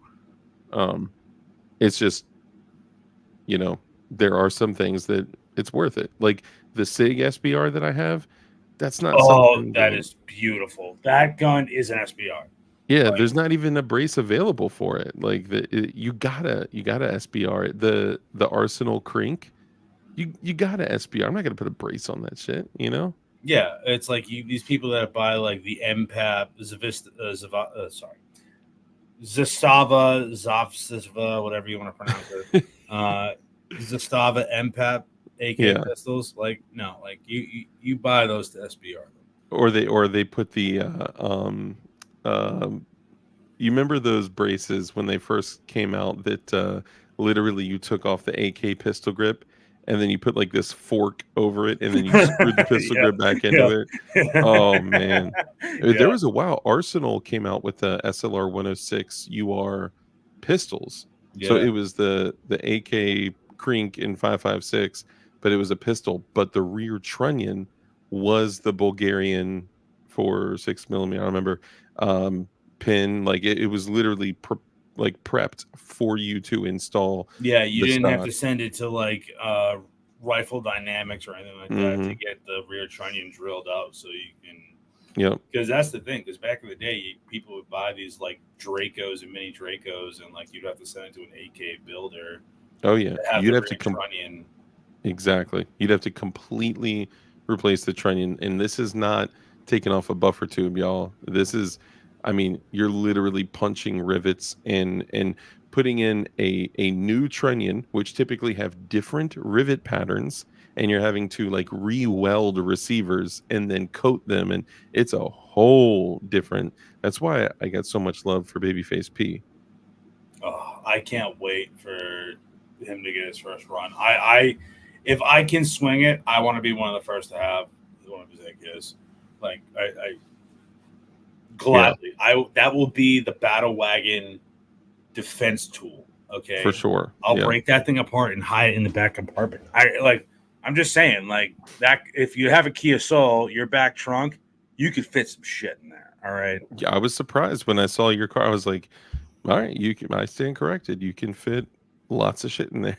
Well, no, that was not. Yeah, that was the car that broke. That wasn't my Kia Soul. Isn't that the same? No, I had a Mazda 2. Once you go Soul, you can't go back. No, you had a Soul when you came to my house? No, I did not. The little tissue box car? Yeah, that was a Mazda 2. Yeah. For real? Yeah, I didn't have a Soul. Maybe I was just remembering wrong. Eagle Run 23, what's up, brother? Good to see you. Eagle Run 23, just so you know, and everyone else that came in that maybe did not hear it, if you go into the description of this delightful live stream and you click on the Goon Beam link, you'll find that there is a blue EDC light where the actual light is blue, and it is the DLD Max Glowy edition, and it is the brightest light spectrum. It is insane. It's insanely bright. It is available. The website's already 13% off. I think you can also use code DARK as well. I don't know. Goombi may or may not have confirmed that, but yeah, it is insanely bright, and it's going to be coming out in the handheld version as well. God, look at that thing. That shit's crazy. Beautiful. And also weapon mounted light, maybe pistol light as well in the future. So, check it out for all you guys out there. I got a pistol mounted light right here. Look at that. Hey, yo. Hell Hey, yeah. actually, I had to pull it off my dagger because I was messing with my dagger the other day.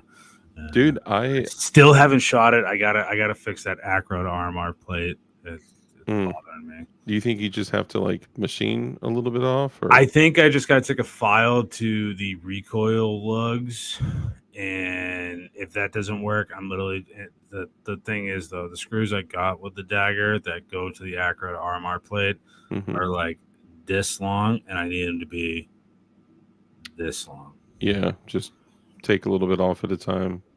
I gotta take a lot off. Yeah. So I would screw it in until it gets tight and then stop and then just measure that, like mic that or caliper that or whatever, and then just start there. Because if you take too much off, yeah. be an issue. I have a mailbox coming to my eyeball, and I'm like, dude. Yeah. Everyone's like, dude, Joe, who the hell knocked you in the face? It was the Viridian RX 44. Yeah.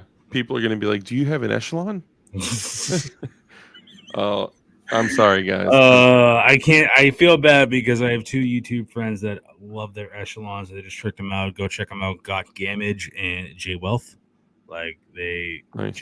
J Wealth just got 1,000 subscribers. He just did his 1,000 subscriber giveaway. I'm so happy for him. But then he got kicked off YouTube for flashing his Springfield Hellcat on a live stream. They got kicked off YouTube? Yeah. Or first live stream he ever did on YouTube, I think, and he got kicked off because he flashed it. He was like, "Hey, check this out," and algorithm picked him up. We don't do that. I mean, we remember the good old days. Thank God for Rumble. Make sure you guys are following us on Rumble. And also Uncensored Podcast Mondays 10 p.m. Eastern. Yes, we'll be starting that up at the beginning of the year. Yeah, I think everyone took like a 2-week break between Christmas and New Year's. Everyone except me. I've still been rocking and rolling.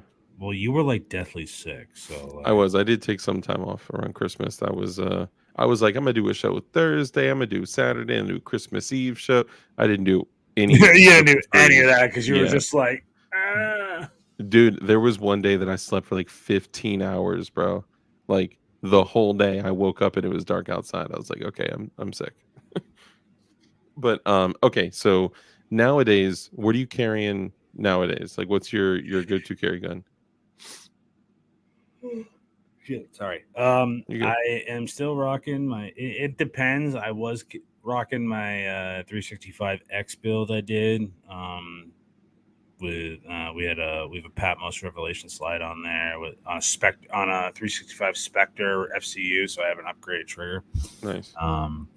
And I was carrying that this summer because it was hot. Oh dear God, it was hot. But then I just always go back to my Gen 319. I'm rocking the Brownells. The bronze, the Kit Kat. Yeah, the Kit Kat slide, because I can't get a holster for my SCT manufacturing frame. But I got just a Holo Sun on there in a North Coast Tactical Tuck holster. And I got a Roscoe Bloodline barrel. Nice. I like the Roscoe barrels a lot. I had a customer actually just give me this at work. He was like, "Hey, I'm working with this company. Check it out. It's match grade." I'm like, I'm kind of good, but he's like, "No. I want you to try it." I'm like, no, That's no, what's up. no, no, no. And he was just like, here. And I'm like, What? okay. Hold it up. What company is it? True Max barrels. True Max. Okay. Is that like a rose gold color? Yes, it is rose gold. Nice. Just like the trigger on Flying Rich's Glock bullpup. Nice. That's dope. But yeah, no, it's if it's Gen 3 and 4, this is premium match grade. Drop it. Premium. Does it say 416R steel? Yes, it does. It does? Okay. So I was curious. A lot of people, we were having a conversation about this, and people are like, how are daggers and a lot of other like aftermarket Glock parts so cheap? And it's just a different steel mostly. You know, they're using 416R steel as opposed to a lot of the other like chromollies and shit like, which isn't necessarily a bad thing. It's just Yeah. a different kind of steel. We literally just talked about that on the Tactical Turkeys. Yeah. But This has 6 grooves in rifle cut, SAMI match grade, rifling, bead blast satin finish. nice 1 to 10 rifling. Didn't say it on here, but I looked up on the website. They had some pretty cool colors, and they had a chameleon color, but it's sold out. But it's a threaded barrel. It's the first Glock barrel I have that's a threaded barrel. So I honestly think I might throw this in my dagger to see, you know. I would throw it in your Kit Kat, bro. That thing would look fly with the I know. bronze. Yeah, that actually could work. Yeah, so I'm gonna check that out. I am still very. I just love how the Roscoe Bloodline barrels perform. I have that barrel's got over 2,000 rounds through it at this point, and nice. I love that gun. I love that barrel. I love the 19. I always say I'm going to try and get a new carry gun, but I always just go back to the 19. So Corn Pop says, Joe, I've got a buddy. He may be talking to the other Joe, but I just clicked on it anyway. I got a buddy that wants to sell his PWS long stroke piston 7.62 by 39 AR. It shoots super smooth. I'm just hesitant on the whole AR 7.62 mags, although both you and him say they are flawless. In my opinion, and I'd like to hear your opinion too, or in my experience rather, as long as you're rolling with the C products / Aeromag magazines, you should be solid. From what I understand, every other magazine on the market, horrible. For 7.62 by 39 ARs, just it's horrible. A no-go. And maybe pick up some brass too. Yeah, Colt made a 7.62 by 39 6920, I believe. Really? It was the biggest piece of shit I've ever seen. Like, yeah, man, it's tough. I don't know what's up with ASC mags 20 rounders. Okay, that's what's up. Yeah. I got a super safe KS47. So the KS47 I would actually consider doing because KS47. Yeah, I mean it's super affordable. It's like we have a mutant at home, right? We have a CMMG mutant at home kind of thing. It's the CMMG mutant for the pores. Yeah, exactly. But it takes AK mags that are designed to flawlessly cycle 7.62 by 39. So that, to me, that's appealing, especially in like the 8.5 inch variant with like a can on it or something. And that would be fire. Yeah. You just recently did a rifle build too, right? Yeah, I did. I just built a 16-inch on its Prenatal Brownells parts. It's a BRN 15 upper receiver. They just came out with probably about 6 months ago. The BRN 15 upper receiver, like when they got released, I literally was like, "Yo, I wants this," and nice. And I built, I paid my own money for it, and I'm thoroughly happy with it. If I haven't shot it that much, just added one small upgrade to it. We did a tack wrap on the stock. Nice. But we have a Safety Upper Firearms receiver. So I made it a point when I moved to Florida.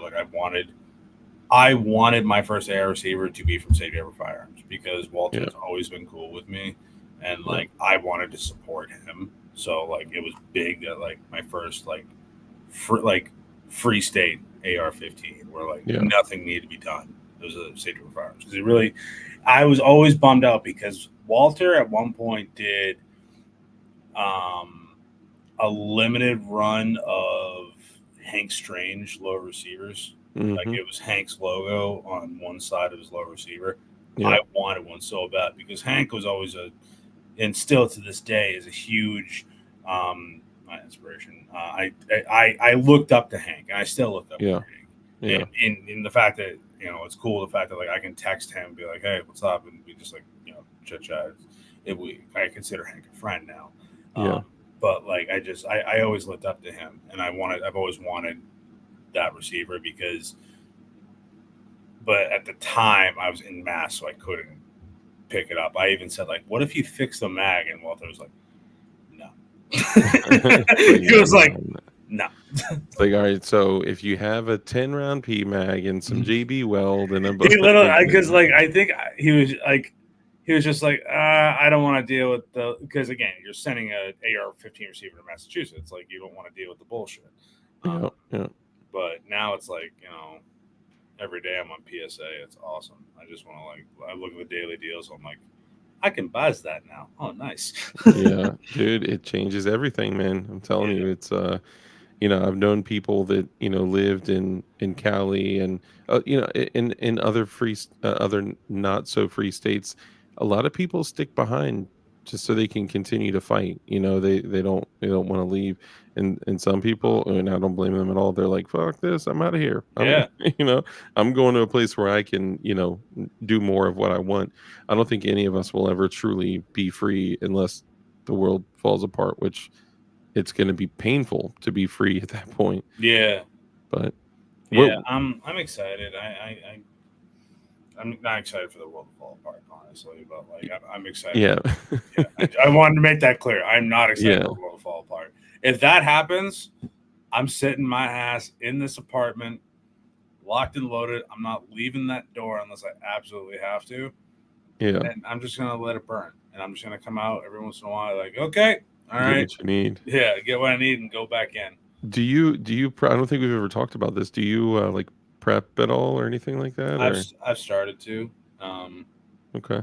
I've started to a little bit. I always have a go bag ready. Mm-hmm. I always have medical on me to make sure, like, God forbid something happens. It's like subtle preps. Always make sure there's a full tank of gas in my car. Yeah. When I can. I had a bad habit of running empty, like always. Oh yeah, I did. Hey, it happens. Yeah. But I try and keep at least either, if not full, a like 3/4 to half a tank. Above half, yeah. Above half. Yeah. Enough to steal someone else's gas. Yeah. But like, I'll do that. I'm really bad about not having cash on me because cash is king. Mm-hmm. But I always make sure that there's something warm in my car. Mm-hmm. I have a way to keep myself warm. I have something to keep myself hydrated. I have a way to have some type of calories intake, whether it's a protein bar or something. Like I always have something in my vehicle. I'm loving the nutrient survival stuff. Nutrient survival supplement care package, and I did a couple of videos on it, and I love that stuff. Not just because they sent it to me, like I actually did a video of like taste testing it, and like I was like, oh wow, this is like pretty good. So I want to get better on food preps. Water is always going to be my biggest concern. But if there's some cheat codes, like if shit ever gets really bad, one, keep your like bathtub shower like area clean. You have a bathtub? Yeah. If shit really gets bad, then if it's seeming like it's heading in that direction, especially being in Florida where you may you get tropical storms and things like that, just fill your bathtub up with water, lay down plastic wrap underneath where the seal where the seals, and fill that whole shit up with water. I mean, aside from that, like in the townhouse that I'm in now, in my old home that I was in, I had way more. I had like almost like baby crops. I had like so much. It was totally different. But I don't have the like land. I never had like a lot of land at all. But I don't have the grass area, the yard space like I had before. You have a standard sized deck. Yeah, it's very standard. Some would even say it's a little below average. But like I'm doing everything that I can within like the confines of a townhome, and but I think there's so many different directions to prep in. It's easy to get lost in all that shit because you hear it all the time. Like people are like, I think an EMP is gonna go. I think this is gonna. I think we're gonna lose power. I think the dollar's gonna fail. I think the solar flare is gonna. I think, like, dude, all of these things could happen, right? So, how do you prepare for uh, the power going out, and how do you prepare for running out of food and water? And obviously, water and food are the most important things. And then how do you prepare for like if you need to man up with like 6 dudes and do some small unit shit, like do you have dudes that you trust? Do you all run similar guns? Do you have comms? Do you have your comms synced? Do you have like what's your gear like? Do you actually run your gear? There's so many other things to take into consideration, and it's easy to get lost down the wrong path or a distracting path. Dang, Drew, thank you, brother. I appreciate What's you. up, Drew? Hell yeah. Any classes planned for 2024? Is this question for Joe or myself? Well, I want to take a lot of classes now. Now I'm not centrally located in the South, but like it's easier to get to like places like Tennessee or Georgia or South Carolina or even Central Florida. I want to take a lot of classes. At one point, I was hoping to take a class like next week, but right now, 5.56 is a bitch to get, and it is expensive as all hell. So, I'm gonna try and get into a pistol class next. I'm gonna run the dagger. I'm hoping to take. There's like 3 classes, 3 instructors I want to train with. One, I do want to take Kevin Dixie's Evol 1 pistol course, and I know he runs classes down in Miami. So next time he's in Miami this year, I'm gonna try and go take that course. I want to take Opie and the Smokies training classes because Nice. you know what, he's the homie. I love Opie. We've always been very cool, and I want to support him. And from what I hear, it's a wonderful class. So I would definitely take the ride up. And Hell yeah. obviously, I want to take a John Level class. Of course, we all love him, even if we don't get to talk to him at IV88. You're so salty about that. I'm not salty at all. Of course I am. Oh, and it actually says that this was Drew's first super chat on a live stream. Bro, Oh, hell yeah, man. Thank you. man. I feel very special. As far as class, so he says, I have a pistol class in January. That's what's up. That's awesome, man. I'm a huge advocate of 2023 as the year of the dissipator. Yeah, I don't get it. Yeah, I mean they're cool, but like, this is not my thing. Yeah, not my thing. Buying ammo now is dumb. Yeah, I'm constantly buying ammo, but my ammo was like I told you guys I was shooting through ammo from like 2010 this year, and I caught up. I shot a lot of it, and then this past year or so was me kind of rebuilding what I had. But over the past year, it was the closest to pre-coof prices that we've had in years, right? So it was a reasonable time to buy ammo. Now, really not so much. But to get back to the question, I had taken I don't know 4 or 5 classes last year. I took a couple pistol courses. I took an active shooter course, actually, an unarmed active shooter course, which that's interesting. Yeah, that was very interesting. Yeah, they revamped it and changed some things this year. They are using some simunitions in there, so that kind of changes things. But I also took some of the classes with the tactical turkeys. I took the basic pistol. I took the basic rifle, which I'll go back and I'll take basic classes over and over and over just to reinforce the basics. I took the intermediate pistol, advanced gunfighter, and 5. Yeah, I think that's it. But one of the classes that I took was so in the class, it was in the active shooter class, they at the door told us to take all of our firearms off. Like I'm standing there in a full gun belt, like with my gun on me, like expecting that we're gonna do like active shooter pistol shit, right? And there was literally no firearms at all in the entire course. It was kind of weird. I never really talk about this particular place because of the proximity to my home, and I don't want to be all weird or anything, but it would be quite doxing for me to give out the location of where this place is.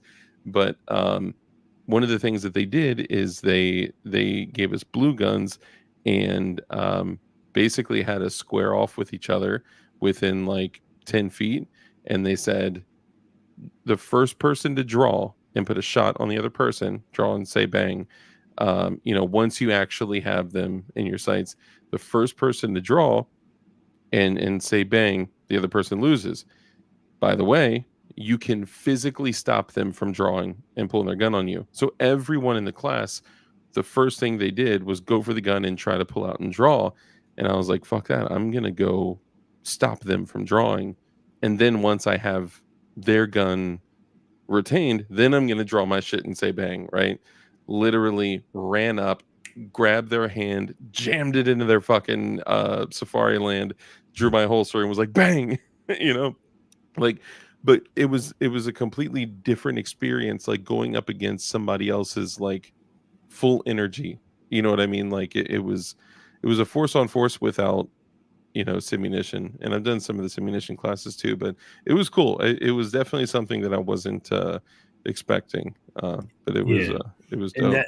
that's why I'm like interested in taking classes this year, just because like it's that next step into getting into the gun, into enjoying the world of guns and stuff like that, is like learning how to like yeah, we build all these guns all the time, whether it's a particular purpose for what, like the AR we just built, like, and we're just trying to trick out. That gun is literally my go to war gun. Like, I don't got the SU-16 anymore. I don't need that gun. I miss that gun, but like I was like, yo, I don't need that gun. With the underfolding stock. Did yours have the underfolding stock on it? I had the California model, so I didn't have the underfolding, but it was like still a straight stock. It still had 2 mags in the back. That's what I was going to ask. You could still put those 2 10 rounders in the back. Yep. Yeah, you can fit 30 rounds in that thing. That's it's no joke. Yeah. Flying Rich is back under his other account. Chinamemba, appreciate you. Corn Pops also with Chinamemba. Sport Brands, Chinamemba. All you guys, appreciate all you guys. Hell yeah. Yeah. Well, dude, I appreciate you coming on and chatting. I don't want to keep you all night, but I figured it'd be cool to kind of dive in a little bit deeper into some of the details of you and what you've done, and the SU-16 is hella cool. And what other company makes a piston-driven AR style firearm that takes AR mags and 5.56 for like at one point sub $500? You know what I mean? Like that shit didn't exist. You don't want to know what I paid for mine. Oh, dude, out there, I couldn't imagine. Real quick before we go, $775. Ugh, yikes! Tell people what like the Glock market is like in Massachusetts. Oh, that sucks. I don't want the whole topic to be Massachusetts, but I mean it's so different that like people may not even know. It was a big part of my channel. I bought a 2nd generation Glock 17, barely used. It was carried, but it's barely used. Law enforcement trade-in for $318. Like, I don't know, 6 months ago, 9 months ago. Yeah, we didn't have that. Yeah, we didn't have that. What would something like that go for out there? A Gen 2? Or, well, let's say a Gen 3, because you guys are like generation specific or something like that? Yeah, so dealers can only sell up to Gen 2. Okay. You can personally transfer Gen 3 and 4. You can get a Gen 5 if you buy a frame or if you buy one from a police officer. The Shadow Systems MR920 and the Zev OZ9 just got on the roster for approved weapons. Interesting. But it's ironic because the Attorney General, prior to Maura Healey and Martha Coakley, had a thing against Glock for not having a loaded chamber indicator and a safety and all this dumb bullshit. The Glocks don't have that? Yeah. They know that Yeah, I know. It's called an LCI extractor. It's a loaded chamber indicator. Yep. Yeah. Oh yeah. Yeah. But the shoulder thing that goes up, that's all they know. Yeah, pretty much. Yeah. Yeah. So there's a couple ways of getting certain guns. Like you can't get a 43 or 43X from a dealer, but you can if you get a frame transfer. You can go through like Big Tech's Ordnance and get a 43 or 43X frame and transfer it and then build it up. Then you have to register it with the state of Massachusetts within 7 days of it going bang. 7 days of it going bang or being able to go bang? I think being able to go bang. So pretty much the second you put a slide on that, you have to register with the state and let them know you've built a firearm. Okay.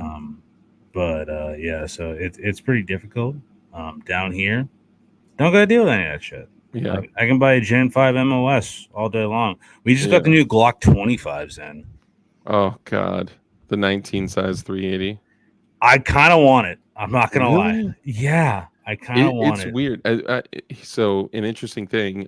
When I was on the Tactical Turkeys, we were talking about things that are weird, but it's like it's availability and lack of availability and price and all this stuff that kind of falls into certain categories. And since the inception of Glock, no one in the United States, with the exception of the Glock 42, no one could get a 380 Glock. And for some reason, of course, we all want shit that we can't have, right? Yeah. So a lot of people don't know that the reason that these 380 Glock 26 size guns, 19 size guns, and 17 size guns, the reason that they exist is because in other countries, they're not allowed to have military or law enforcement calibers. So they go get like a 19 size gun and then they produce them in 380 ACP so civilians can own them. So all these people are seeing, oh my God, there's a 380 Glock 19 size gun or 26 size gun or whatever. And then they all want them because they can't have them. Well, now I guess they finally started importing them or building them here. They're building them in the U.S. That's why. Yeah. That's how they can get them. But yeah, I checked it out. It's actually pretty cool. Like I don't mind 380. I think the Glock 42 is one of the smoothest shooting 380s I've ever fired. Yeah, especially that sized. It's a great gun, but yeah, I like that. Like I like weird stuff and like a 19 size 380. Like yeah, that kind of hits my market. It's a smooth gun. It's 380s are like I certainly would not want to be hit by one. So, I'm not scoffing at it at all. And I have a one of the prototype Lone Wolf threaded Glock 42 barrels, so I can actually put a big ass 9mm can on my little Glock 42. That would be hilarious. You should definitely do that and put a video out because no one's ever going to expect that. And I think that video would kill. I would love to see that. Dude, it's just like, I mean, it's nothing. It's like a 750 to 800 foot per second, projectile. It's just. What you could do is you could get one of the 380 high point carbines that are with a threaded barrel. That would be interesting. Yeah. It's just so crazy to see that little tiny Glock 42. Yeah. With a massive can hanging off the end of it. What do you have for your 9mm can? It's the Gymtech multi-mount. Okay. All right. Yeah. So it was like 10 years ago, it was like the first can that wasn't just threaded in 1/2x28 or threaded in 13.5 by 1 left-hand thread or whatever. You could actually unscrew a mount and put any thread pattern on there. 13 by 1 left hand. Oh, you know what that is? That's the biggest FU to any consumer. Dude, Whenever I see a gun threaded for that, and I'm like, that's just an FU. Dude, it's I get it, like that's the UK shit, and when people get German guns and Glocks, so many people are getting Glocks with like, factory threaded 5.28 barrels, and they're like, "Oh, cool." I'm like, "Dude, 10 years ago, people would have gotten killed over that shit." They like, "Give me your threaded Glock barrel," because they only came in the, 13 by 1. gay German, yeah. I'm sorry, no, sorry, I shouldn't say that. But Well, even the Scorpion Evos came in the country like that, and you had to get an adapter. So if you wanted to run a tri-lug, you had to get a dumb adapter, then get the tri-lug. 18.5 right hand metric or something Yep, like that. yep. I did the same thing. Mine was like Gen 1.5, and I had to convert it. I think I got a CNC Warrior mount. But with the thing with the left hand thread shit is when you're, putting your suppressor on, your mount on your can is right hand thread, but you're mounting it on your barrel, which is left hand thread. So if you screw it using the can, you unscrew your mount from your can. So you have to actually only screw it in by your mount with like 2 fingers, and it's ridiculous. I mean, there's ways around it, but you're cross-threading your shit, and you got to check it every magazine, and it's a fun thing. But the thing about the Glock 42 barrel, and then we'll wrap up here. The thing about the Glock 42 barrel is that the 5.28 threads, there's no more meat on the barrel, so you could actually over tighten the barrel. There's no shoulder on it, right? Where usually you have like the threads are smaller than the barrel, and the meat on the barrel stops the can. There's no such thing on the Glock 42 barrel, which is probably why it was only a prototype. And you can screw it past the threads, and it's like I don't want to do this. It's fine. I'll do a video on that, and all of a sudden it's like, oh damn, I just stripped it. yeah. Well, we'll go ahead and wrap up here. Again, I appreciate you coming on, and man, Oh hell yeah, man! it was appreciate you having me on. Yeah, man, it was cool to kind of dive a little bit deeper and learn a little bit more about you and like the whole shebang. And you honestly, you should really feel proud about like where you are now. You just roll up your sleeves and saying, "Fuck it, I'm going to do what I want to change my life," and you're doing it, man. So good for you. I appreciate that, dude. And like I said, Yeah. don't you say I'm doing it, dude. You're doing it too, man. All right, you're kicking ass with DLD hardware. You're doing great stuff on the channel, great stuff on the show. Appreciate that. I hope that's why I was like, I don't know if you got the notification today. I was like, future breakout stars, whatever that the Gun Collective posted for GunCon. That's why I was like, nope, DLD #1 future stars. Like, yep. Damn, no, I missed that, man. I apologize. It's all good. Yeah, but I appreciate that, and I know there's going to be big things for all of us in the future here. So, maybe everyone, one day you'll get a Gundy. I apparently I was nominated for a nomination or something like that. Like apparently, like people can just throw names in there, and I was a nomination, but I wasn't nominated. But yeah, maybe one day, And it's funny because like some people, they'll start a channel and they have like 5,000 subs. They win a Gundy and they have like 750,000 subs. It's like, good God. Like, is that what this is? Like, you just have to, do the politicking to expand your, I don't know. But either way, for all the people that are still here, we still got like 50 people in here. Remind them who you are, what you do, and where they can find you. I am Joe. I run Shooting Gallery on YouTube. You have to search. I think you still have to search Shooting Gallery New England or Shooting Gallery NE because YouTube will not recognize the fact that I changed the name of the channel.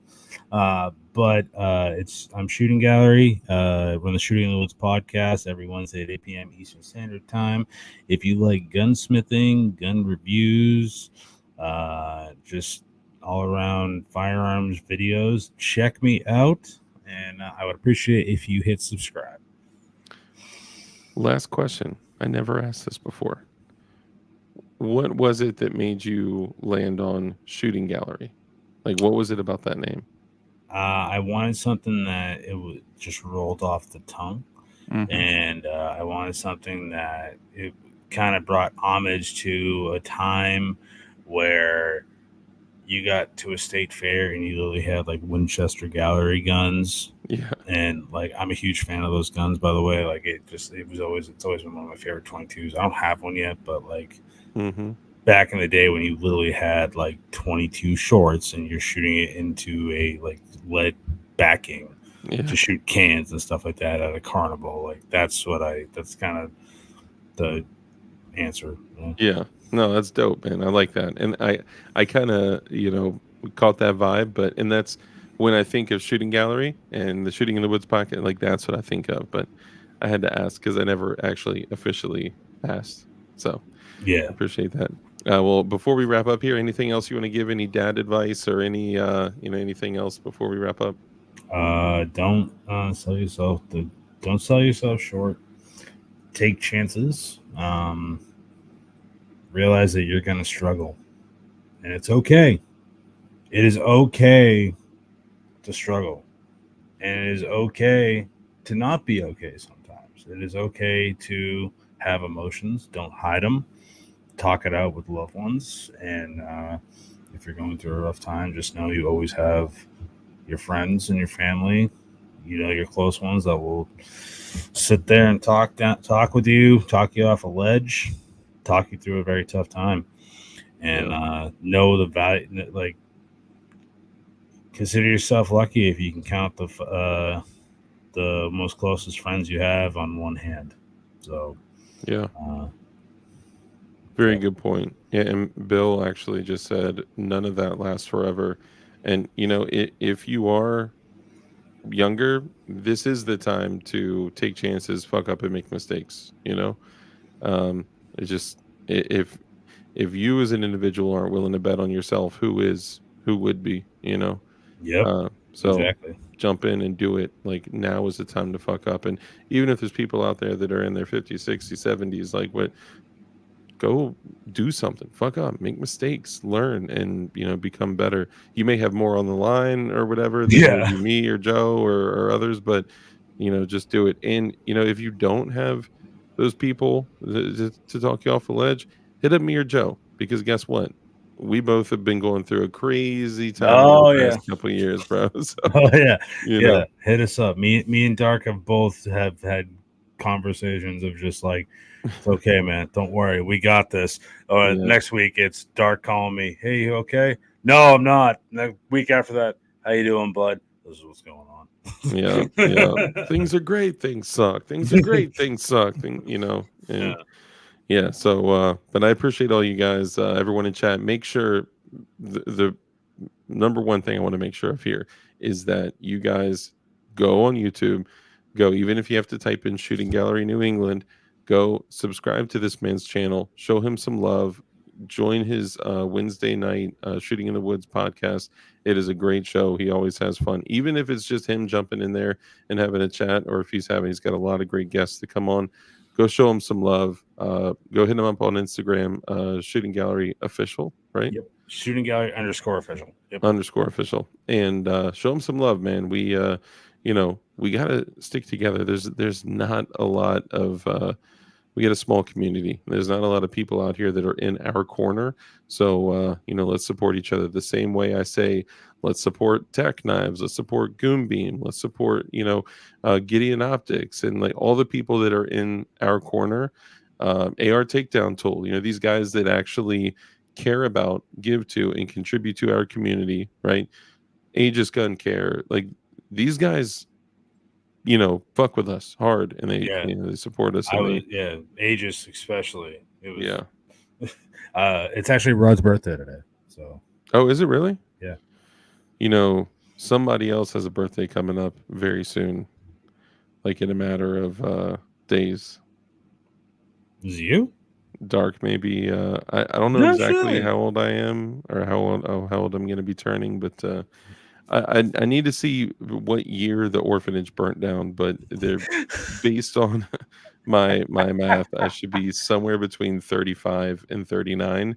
I just can't exactly nail it down, but yeah, somewhere around there in the next week or two or so. Just having a birthday. Happy early birthday! If I don't know the exact date, all right. I'll share it with you, just not with the internet. So.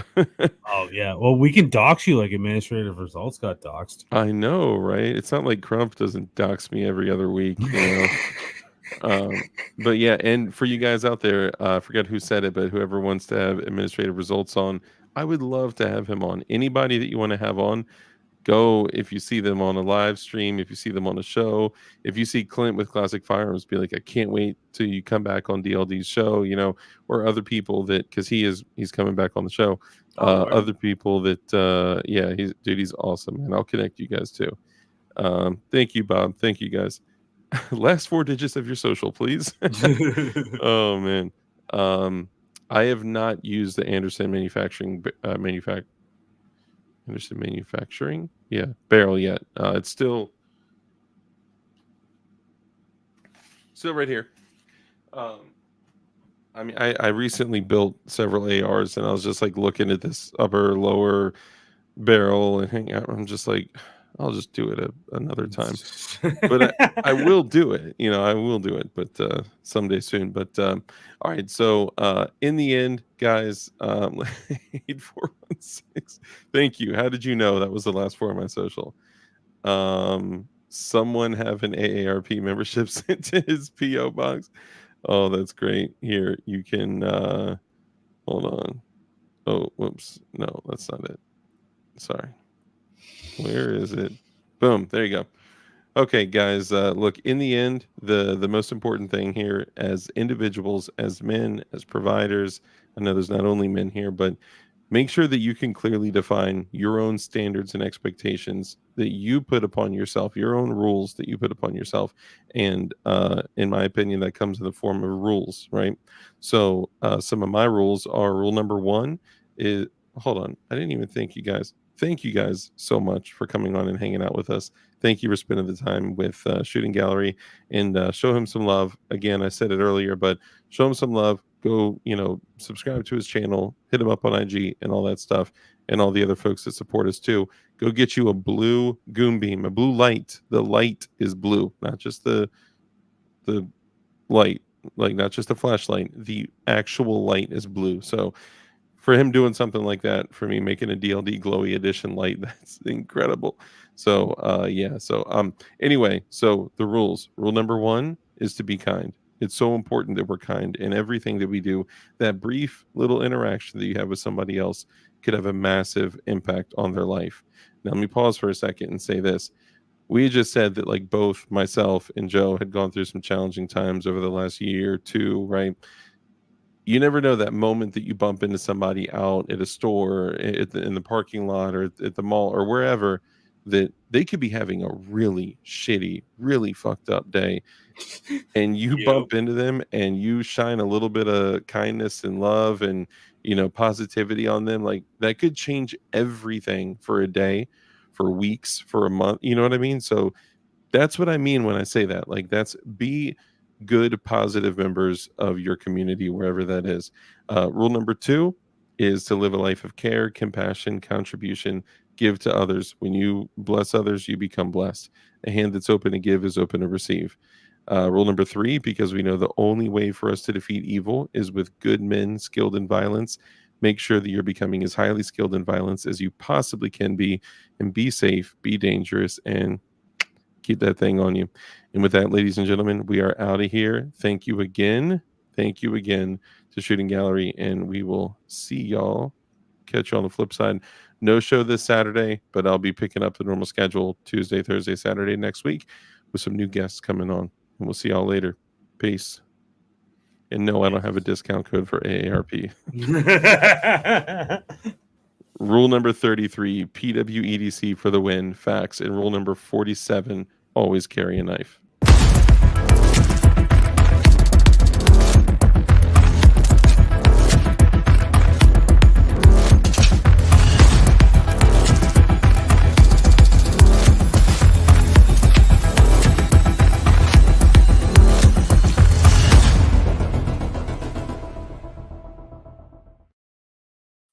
Corn Pop, you nailed it. This channel was founded on PWEDC. Guys, remember, if you're going to carry, why not carry in your prison wallet? What's in your wallet?